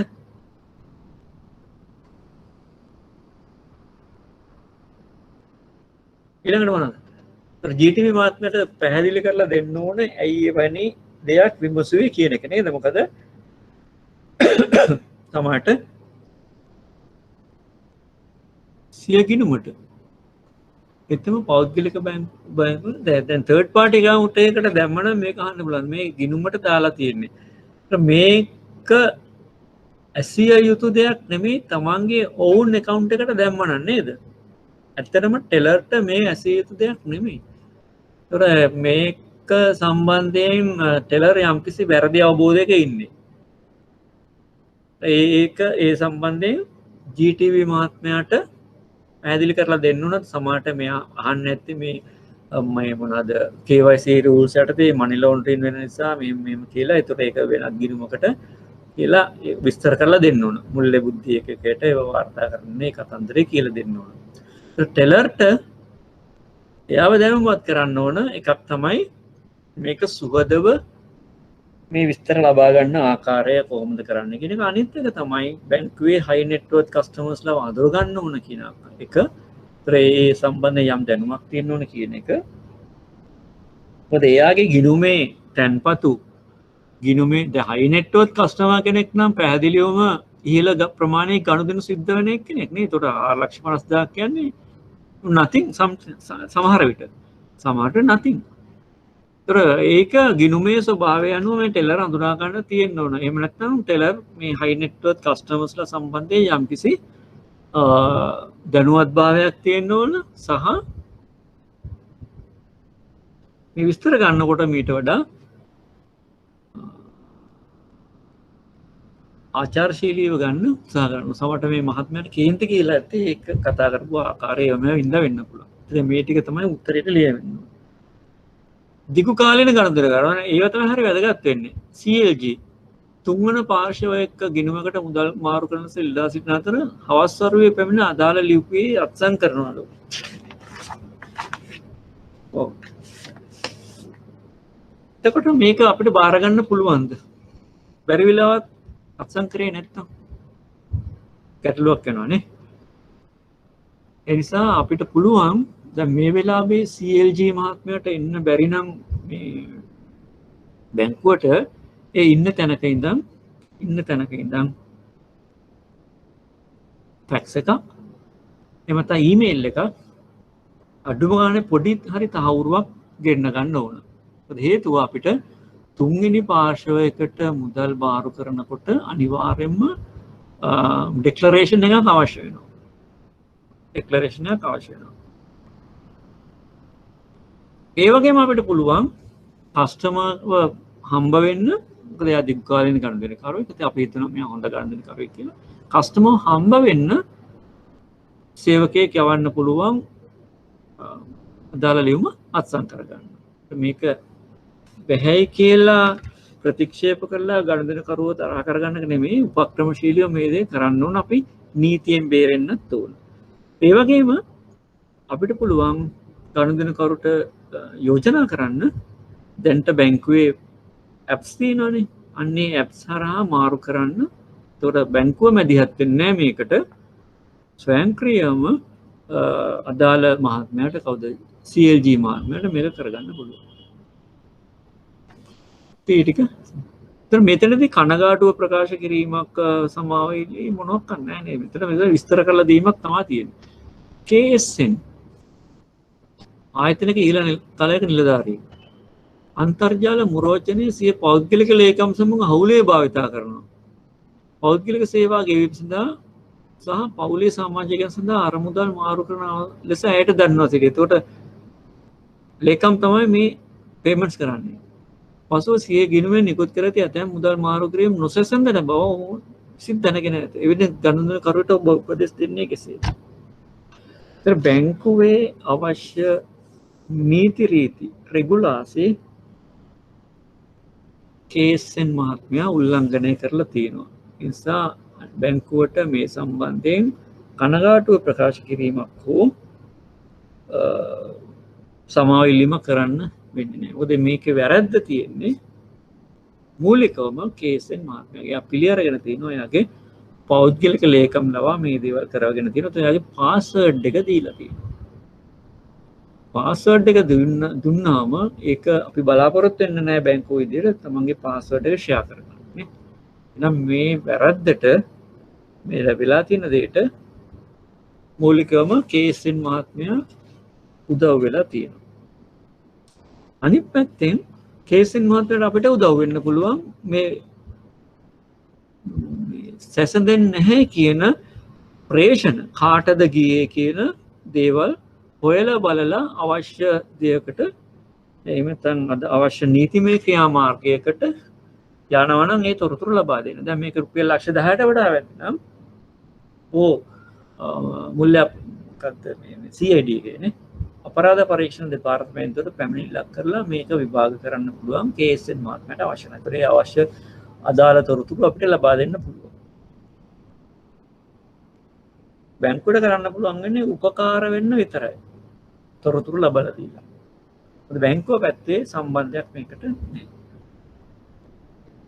කාඩ් පතේ ගෙවීමට ඇති මුදල් සියල්ල සිය ඉතුරුම් ගිණුමෙන් පියවන ලෙස LGU මහතා ණය කාඩ් පතේ ඉතුරුලා තියෙන ඔක්කොම එයාගේ සේවිංස් account එකෙන් ගෙවන්න කියලා තියෙනවා. එයා වෙන පළාතකට මාරු වෙලා යනවා කියලා.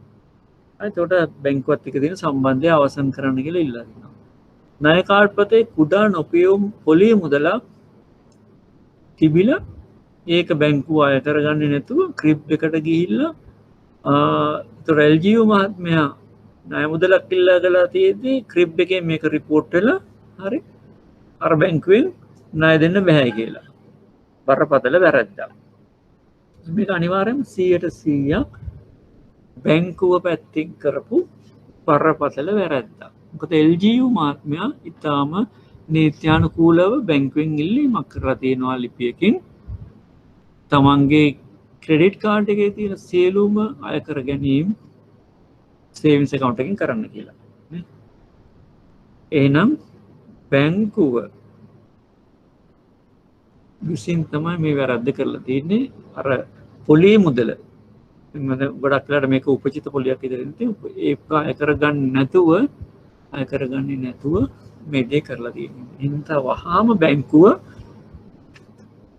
ණයතරතුරු කාර්යාංශය දැනුවත් කරන්න ඕන මේ සම්බන්ධයෙන් සහ ක්‍රිබ් එකෙන් නම ඉවත් කරගන්න අදාළ සහාය දෙන්න ඕන. ඒතර මෙවැනි දේවල් සිදු නොවෙන්න නැවත පළවෙනි එක තමයි මේ එල්ජීව මහත්මයාගෙන් මේ සම්බන්ධයෙන් සමාව ඉල්ලන්න. බැංකුවේ වැරද්ද. බැංකුවේ සේවිංස් account එකේ සල්ලි තිබිලා තියෙනවා මේක අය කරගන්න. සල්ලි තිබුණ නැත්නම් ඒකත් දැනුම් දෙන්න තිබ්බ එල්ජීව මහත්මයාට මේක අය කරගන්න මුදල් නැහැ. ඒ නිසා මේක පියවන්න කියලා. මේ තිබුණා නම් සමහරට ඒක පියවන්න නේ. පළවෙනි එක සමාව ඉල්ලන්න ඕන. දෙවෙනි එක වහාම ක්‍රිබ් එක දැනුවත් කරලා ක්‍රිබ් එකෙන් නම ඉවත් කරන්න ඕන. තුන්වෙනි එක මෙවැනි වැරදි සිද්ධු නොවන තැනට බැංකුව අග බලා ගන්න ඕන. ඒ මූලික කරුණු තුන තමයි කරන්න ඕන. පැහැදිලිද? ඔය කරුණු ටික ලියලා තිබ්බනම් මේ සම්පූර්ණ ලකුණු ගන්න පුළුවන්. මේකෙන් ඇත්තටම ප්‍රායෝගික බැංකුකරුවෙක්ට ලකුණු ගන්න පුළුවන්. අනිත් අයත් මේ ප්‍රායෝගික තත්ත්වයන් අවබෝධ කරගෙන උත්තර ලියන්න ඕන. උත්තර ලියනවා නම්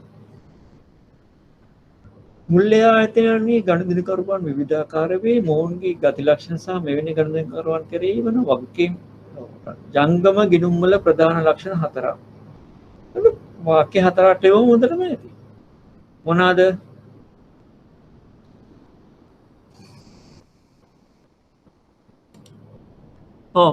පොඩි ටෙක්ස්ට් මෙසේජ් එකක් දාන්නකෝ. එක්ක මයික් එක ඔන් කරලා කියන්නකෝ. ජංගම ගිණුම් වල ප්‍රධාන ලක්ෂණ.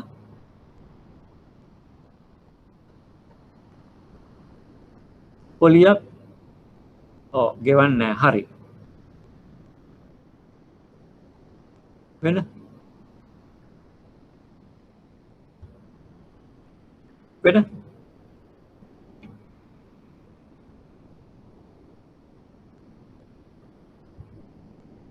අයිරා පාසුකම් ලැබෙනවා. හරි. ගිණුම අයිරා කරන්න පුළුවන්. ගිණුමේ ශේෂය ඉක්මවා මුදල් ලබා ගන්න පුළුවන්. වැදගත් නැති චෙක්පත් මගේ ගනුදෙනු කිරීම. රයිට්. වැදගත් මේක.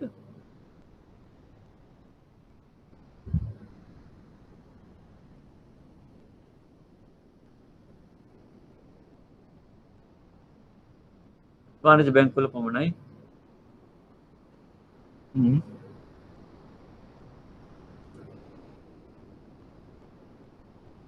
වැදගත් මේක. ගිණුම විවෘත කිරීමට විශේෂ හඳුන්වා දීමක් අවශ්‍යයි නේ. ගිණුම විවෘත කිරීමට හඳුන්වා දීමක් අවශ්‍යයි. තමන්ගේ සේවිංස් account එකක් වගේ තමන්ගේ ඩෙන්ටි කාඩ් එකකින් ගිණුම විවෘත කරන්න බෑ.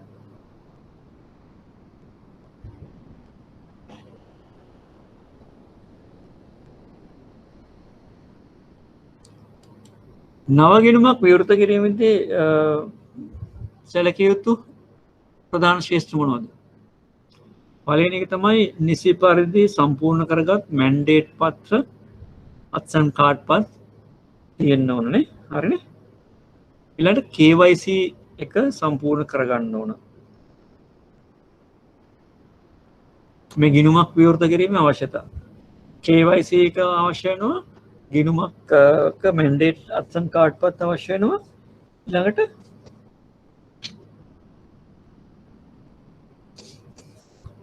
ගිණුම හඳුන්වා දීම. දැන් ජංගම ගිණුමක් නම් ජංගම ගිණුම් හිමියෙක් හෝ වෙන බාහිර පාර්ශවයක් හඳුන්වා දෙන්න ඕන. ත්‍රිහිරීමේ ගිණුමක් නම් තමන්ගේ ඩෙන්ටි කාඩ් එකෙන් පුළුවන් නේ. ගිණුම හඳුන්වා දීම. ඊළඟ එක ගිණුම ක්‍රියාත්මක කිරීමේ උපදෙස්. බද්ධ ගිණුමක්ද තනි පුද්ගල ගිණුමක්ද සමාගම් ගිණුමක් නම් කොහොමද බාල වයස් ගිණුමක් නම් කොහොමද ඒවා.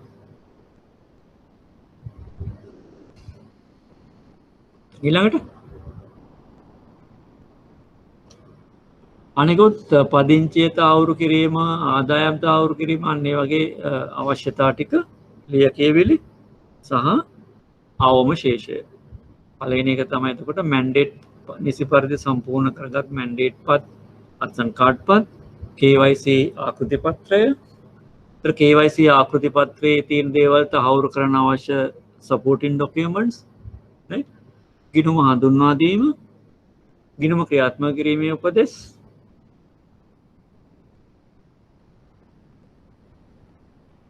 අවශේෂය. ඔන්න ඔය ටික. බැංකුවක සබඳතා අවසන් කරන අවස්ථා මොනවද? ගිණුමක් වහන අවස්ථා මොනවද? ඔව් පළවෙනි මේක කියන්න කවුරු හරි ටෙක්ස්ට් එකක් දාන්න පොඩි. දීර්ඝ කාලය ගනුදෙනු නොකරන නෑ වහන්න නෑ. එතකොට කලුණේ කන්දක ඉල්ලීම මත ඒක තමයි පළවෙනි අවස්ථාව. ගනුදෙනු කරුගේ ඉල්ලීම මත දීර්ඝ කාලයක් ගනුදෙනු කරේ නැහැ කියලා ගිණුමක් වහන්න බෑ. ඒක ඊට පස්සේ abandon property වෙලා central bank එකට යන්නේ. අවුරුදු 10කට පස්සේ අක්‍රිය වෙලා abandon property වෙලා යනවා. වෙන මොන අවස්ථාවද? පළවෙනි තමයි ගනුදෙනු කරුගේ ඉල්ලීම මත. ගනුදෙනු කරු මිය යාම. හරි. 3 නඩු තීන්දුව මත. හරි.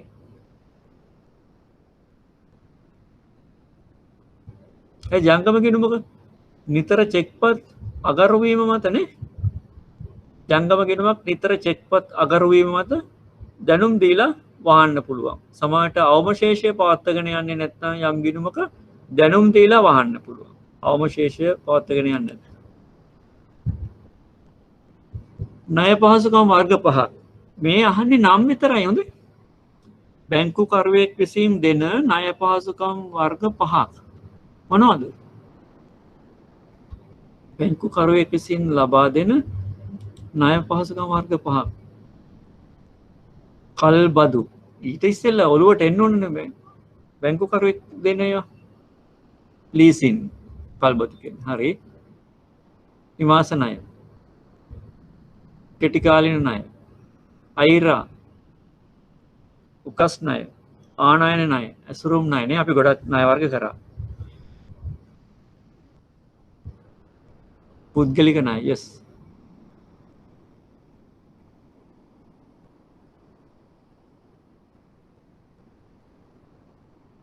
හරි.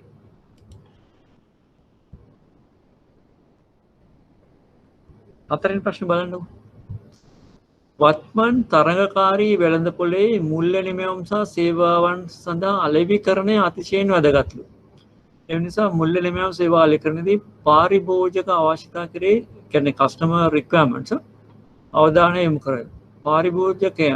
පරිභෝගිකයන් සඳහා මුල්‍ය නිමැවුම් අලෙවිකරණ පදනම් කරගෙන පාත දක්වන ප්‍රශ්න සඳහා පිළිතුරු සපයන්න. consumer behavior in finance sector කියන්නේ මොකක්ද කියලා අහනවා.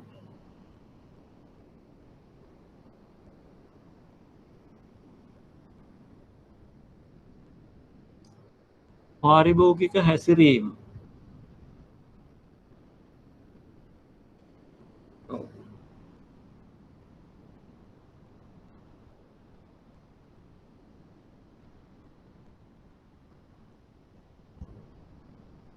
මොකක්ද? යම් පුද්ගලයෙක්ගේ හෝ පුද්ගල කාණ්ඩයක භාණ්ඩයක් තෝරා ගැනීම, මිලට ගැනීම, භාවිතා කිරීම, අදහස් භාණ්ඩය සම්බන්ධයෙන් අදහස්, භාණ්ඩය after sales services මෙන්න මේ කියන කරුණු හරි ඒ ගනුදෙනු කරුවන්ගේ අවශ්‍යතා තෘප්තිමත් කරනවාද නැද්ද කියන එක පිළිබඳ අධ්‍යයනය කිරීම තමයි නැත්නම් ඒ අනුව පාරිභෝගිකගේ හැසිරීම තමයි මේ දැන් ඒකදී අපි ගන්න පුළුවන් මුල්‍ය නිමැවුම. දැන් මුල්‍ය නිමැවුම ගනුදෙනු කරු තෝරා ගන්නවා මේ නිමැවුමට. ඒ තෝරා ගන්න ගනුදෙනු කරුගේ හැසිරීම. එයා risk averse customer ද risk love customer ද ඒ අනුව එයා තෝරා ගන්නවා. ඒක තමයි consumer behavior කියන්නේ. ඒක සම්භාවිතා කිරීම. හරි? ඒක අත්හැරීම.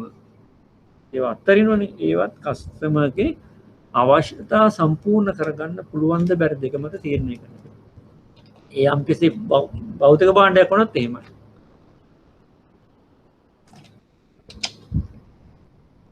මොනවාද මේ කන්සියුමර් බිහේවියර් එක තීරණය කරන මේ ඩෙමෝග්‍රැෆික් සාධක මොනවාද? වයස නේ, ස්ත්‍රී පුරුෂ භාවය, ආදායම් මට්ටම, පවුලේ ව්‍යුහය,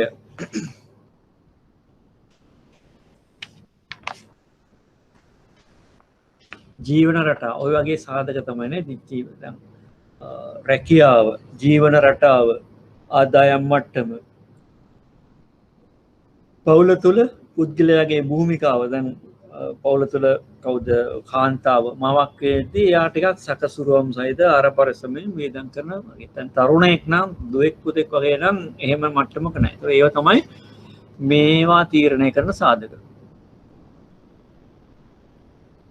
මෙන්න ඊටඟට තියෙනවා මුල්ලෙනිම අලෙවිකරණයට ඩිජිටල් නව්‍යතා උපකරණය මේ උදව් වෙන්නේ කොහොමද කියන එක. මොනවද ඩිජිටල් ලේවයින් කරන පහසුව මොකද්ද?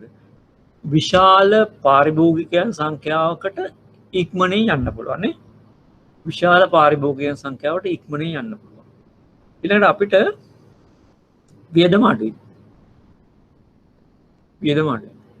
අපිට පුළුවන් අනිත් එක වීඩියෝ ක්ලිප්ස් අපිට ඉතාම වෙබ් බැනර්ස් ඉතාම දර්ශනීය ආකර්ශනීය ආකාරයකට අපේ දැන්වීම එමතන් අපේ වෙළඳ දැන්වීම ඉදිරිපත් කරන්න පුළුවන්. වීඩියෝ ක්ලිප්ස් වෙන්න පුළුවන්, වෙබ් බැනර්ස් වෙන්න පුළුවන්, ආකාරය වෙන්න පුළුවන්. ගොඩක් පරාසයකට යනවා, ඉක්මනින් යනවා, පිරිවැය අඩුයි, ආකර්ශනීය ආකාරයට ඉදිරිපත් කරන්න පුළුවන්. වැදගත්ම දේ මොකද්ද? වැදගත්ම දේ අනෙක් ප්‍රචාරණ මාධ්‍ය වලට නැති වැදගත්ම දේ කියන්න බලන්න. ප්‍රතිචාරය ඉක්මනින් දැනගන්න පුළුවන්. ක්වික් රෙස්පොන්ස් එක. ඒක තමයි වැදගත්ම දේ. මොකද ඒ අනුව අනිත් එක තමයි ෆ්ලෙක්සිබල් නම්‍යශීලී නේද? අපිට ඉක්මනට ඒ අනුව අපිට ඉක්මනට වෙනස් කර දාන්න. දැන් පත්තරයකට දැම්මොත් අපිට එහෙම කරන්න බෑ. අපිට අවශ්‍ය විදිහට අපේ දැන්වීම් පළ කරන්න පුළුවන්. ඔබ බැංකුවේ මුල්‍යනියමයක් කලෙවි කිරීමේදී පාරිභෝගිකගේ මුල්‍ය අවශ්‍යතා කරේ අවධානය යොමු කරන්නේ කෙසේදයි විස්තර කරන්න.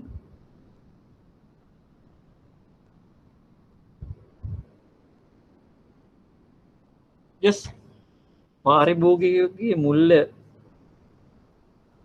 අවශ්‍යතා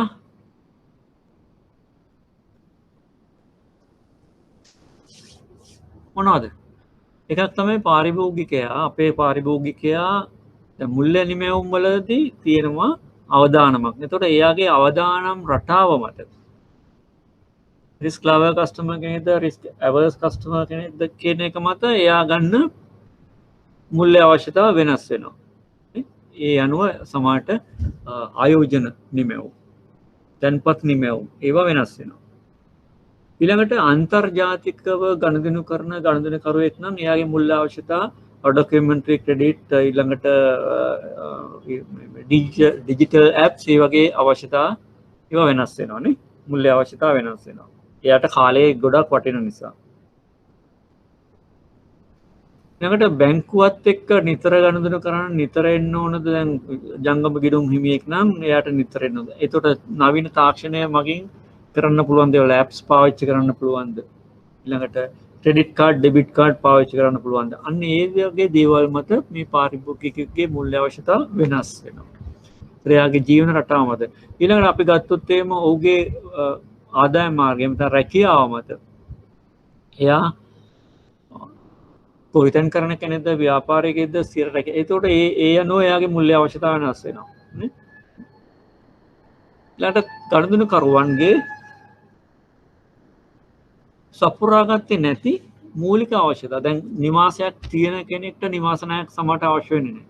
නිවාසයක් නැති කෙනෙක්ට නිවාස ණය අවශ්‍ය නැහැ. ඒ වගේ අන්නේ වගේ ගනුදෙනුකරුවන්ගේ සපුරාගත් නැති අවශ්‍යතා මත මූල්‍ය අවශ්‍යතා වෙනස් වෙනවා.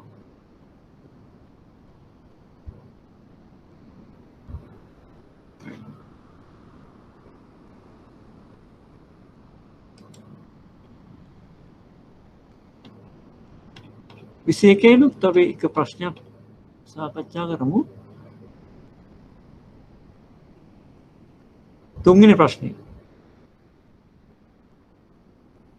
තුන්වෙනි ප්‍රශ්නේ. මානව සම්පත් එක.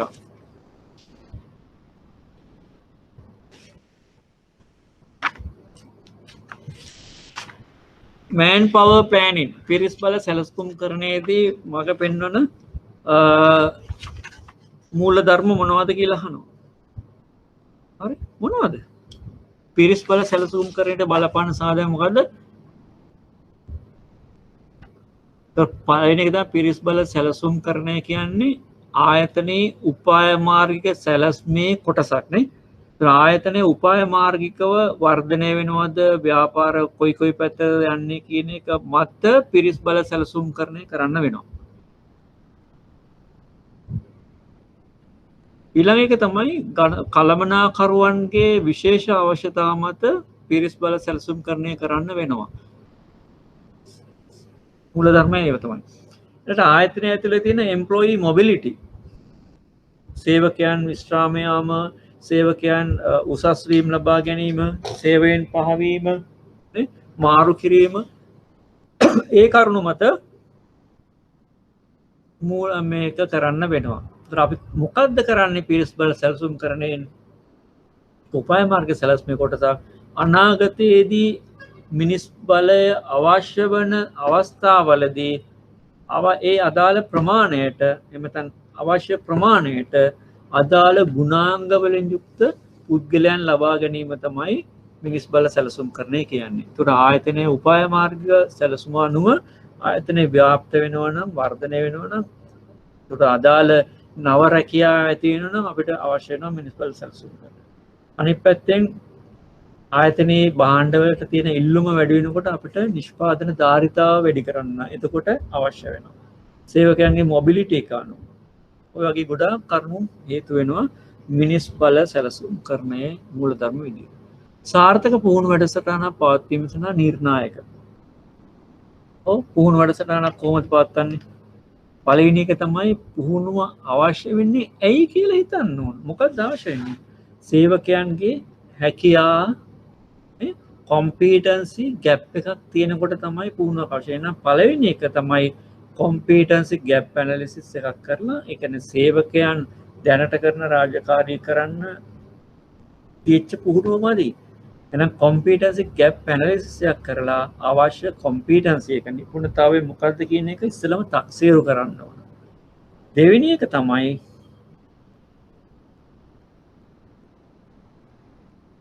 ඒ අදාළ කොම්පීටන්සි එක ලබා දෙන්න පුළුවන් වන ආකාරයේ පුහුණු ක්‍රමයක් තෝරා ගන්න ඕන. දැන් සමහර ඒවා තියෙනවා ස්කිල් එකක් දිනු කරන්න වෙනවා. සමහර එකක් තියෙනවා දැනුම. සමහර එකක් තියෙනවා චර්යාව. ඒතකොට ඒ අනුව අපි ඉගෙන ගන්නනේ. ඒ අදාළ පුහුණු ක්‍රමය තෝරා ගන්න ඕන. ඒකට අවශ්‍ය වෙන සම්පත්දායකයන් තෝරා ගන්න ඕන. ඊළඟට පුහුණුව අතරදී ෆීඩ්බැක් එකක් ගන්න ඕන. මොකද්ද මේ පුහුණුවෙන් සේවකයාට මේ දේ අදාළ දේවල් ලැබෙනවද කියන එක. අනිත් එක තමයි පුහුණුවෙන් පස්සේ මේක ප්‍රායෝගිකව රාජකාරිය තුල ක්‍රියාත්මක වෙනවා. අර මූලධර්ම තිබුණේනේ. යූසේජ් ඊළඟට අදාළභාවය මේක නැවත නැවත භාවිතා කරන්න පුළුවන්ද කියන එක පුහුණුව. එහෙම වුණොත් තමයි ඒක ආයෝජනයක් වෙන්නේ. අනිත් එක තමයි පුහුණුවෙන් පස්සේ ආයතනයේ ඵලදායීතාව ඉහළ වෙනවද කියන එක බලන්න. ඉන්ඩක්ෂන් ප්‍රෝග්‍රෑම් එක ගැන අහනවා ඊළඟට. ඉන්ඩක්ෂන් එක කියන්නේ මොකද්ද? අලුතෙන් සේවකයන් බඳවා ගත්තට පස්සේ රැකි ආයතනයට හුරු කිරීමේ ක්‍රියාවලිය තමයි ඉන්ඩක්ෂන් කියන්නේ. ඒතර මෙතනදී ප්‍රධාන අදියර මොනවද? ආයතනයේ මේ අලුත් සේවකයන්ට ආයතනය තුල ආයතනය පිළිබඳව ඇති බිය ආයතනය පිළිබඳ හැඟීමක් ඇති කිරීම අරමුණු කරගෙන තමයි ඉන්ඩක්ෂන් එක තියන්න ඕන. මූලිකවම ඉන්ඩක්ෂන් එක ආකාර දෙකයි. ජෙනරල් ඉන්ඩක්ෂන්, ස්පෙસિෆික් ඉන්ඩක්ෂන් මතක ඇති. ඒත් ජෙනරල් ඉන්ඩක්ෂන් එකේදී ආයතනයේ නීති රීති සියලු දේවල් කියලා ඒතර ආයතනය මොකද්ද කියන එක දර්ශනය ප්‍රතිපත්ති පැහැදිලි කරලා දීලා ආයතනය මොකද්ද කියන එක සේවකයාට පැහැදිලි කරලා දෙනවා. ඒක ගොඩක් වෙලාවට මානව සම්පත් දෙපාර්තමේන්තුවෙන් කරන්නේ. ඒකෙන් ආයතනයේ සේවකයා ආයතනය තුළ හුරු වෙනවා ආයතනයේම සමාජිකයෙක් බවට පත් වෙනවා අනිත් අය සමග අන්තර්පුද්ගල සම්බන්ධතා හදනවා ඉක්මනින් ආයතනයට සේවකයා තමන්ගේ රිටර්න් එක ප්‍රතිඵල ලබා දෙනවා අනිත් එක විශේෂ පුහුණුව ඒ කියන්නේ යම්කිසි විශේෂිත සේවකයෙක් යටතේ මේ සේවකයා ආයතනයට හුරු කරනවා එතනදී නිශ්චිත කාර්යයක් සම්බන්ධයෙන් හුරු කිරීම නිශ්චිත යන්ත්‍රය සූත්‍ර සම්බන්ධයෙන් හුරු කිරීම මේ වගේ දේවල් කරනවා ඒවා තමයි ඉන්ඩක්ෂන් ප්‍රෝග්‍රෑම් එකකදී සිද්ධ වෙන දේවල් සේවක මණ්ඩල වර්ධනය සඳහා මොනවාද මානව සම්පත් අංශයෙන් කරන්නේ සේවක මණ්ඩලයේ වර්ධනය සඳහා පළවෙනි එක තමයි සුදුසු ගුණාංග සහිත සේවකයන් වඳවා ගැනීම ඊළඟට සේවකයන්ට පුහුණුව හා සංවර්ධනය ලබා දීම නේ හරි ඊළඟ රැකියා නිර්මාණය සේවක මණ්ඩලයේ වර්ධනය සඳහා සුදුසු වන ආකාරයට රැකියා නිර්මාණය ඒ කියන්නේ අලුත් දැනුම පාවිච්චි කරන්න අලුත් ස්කිල් පාවිච්චි කරන්න සේවකයන් තුල තියෙන ඒ වගේම සේවකයන් සමග නිරන්තර ඉන්ටරැක්ෂන්ස් අන්තර්පුද්ගල සබඳතා පවත්වමින් ඔවුන්ට ෆීඩ්බැක් එකක් දීම ඔවුන්ගේ කාර්යඵල ඇගීම අදාළ ෆීඩ්බැක් එක දීම බැංකුව තුළ යහපත් සේවක ප්‍රදානී සංස්කෘතියක් ගොඩනැගීම ඒතර අදාළ උසස් වීම මාරු කිරීම ඒ වගේ දේවල් කිරීම සහ වැටුප් වර්ධක ඒ වගේ ප්‍රතිලාභ ලබා දීම ඒ මූලික කරුණු ටික තමයි අපිට පුළුවන් සේවක වර්ධනයට මානව සම්පත් අංශයට සහභාගී වෙන්න පුළුවන් මේකේ එක කරුණක් නෙමේ කරුණු ගොඩක් තියෙන්න ඕන තුන්වෙනි එකේ එක කරුණක් සම්බන්ධයෙන් විස්තර තියෙන්න ඕන දෙවෙනි එකෙත් එක කරුණක් සම්බන්ධයෙන් විස්තර තියෙන්න ඕන ඒතර මේක ඇවිල්ලා ප්‍රොසීඩිය එකක් දෙවෙනි එකේ තියෙන ප්‍රොසීඩිය එකක් පළවෙනි එකේ තියෙන ප්‍රින්සිපල් එකක් අහන්නේ එතකොට ඒකෙදී එක කරුණ සම්බන්ධයෙන් මූලධර්ම ගොඩක් අහන්නේ මොනවාද පිරිස් බල සැලසුම් කරණයට බලපාන සාධක කරන ක්‍රමය නෙමෙයි අහන්නේ ඉල්ලුම තක්සේරු කිරීම සැපයුම තක්සේරු කිරීම ඒක නෙමෙයි අහන්නේ ඇයි බැංකුවකට පිරිස් බල සැලසුම් කරණයට අවශ්‍ය වෙන්නේ දෙවෙනි එක අහන්නේ how කොහොමද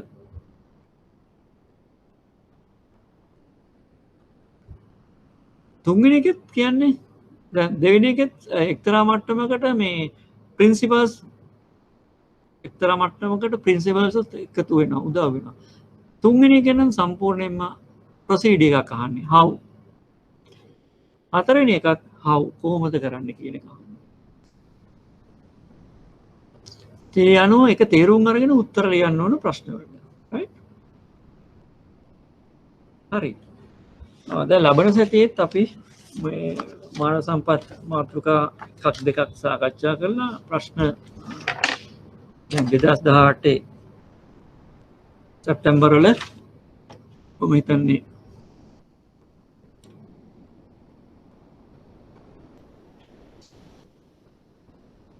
හතරක් සාකච්ඡා කරා පස්වෙනි ප්‍රශ්නේ ඉඳන් තියෙනවා අපි ඒ ටික බලමු මේ ඉතුරු ප්‍රශ්න හතර කොහොමද කියන එක.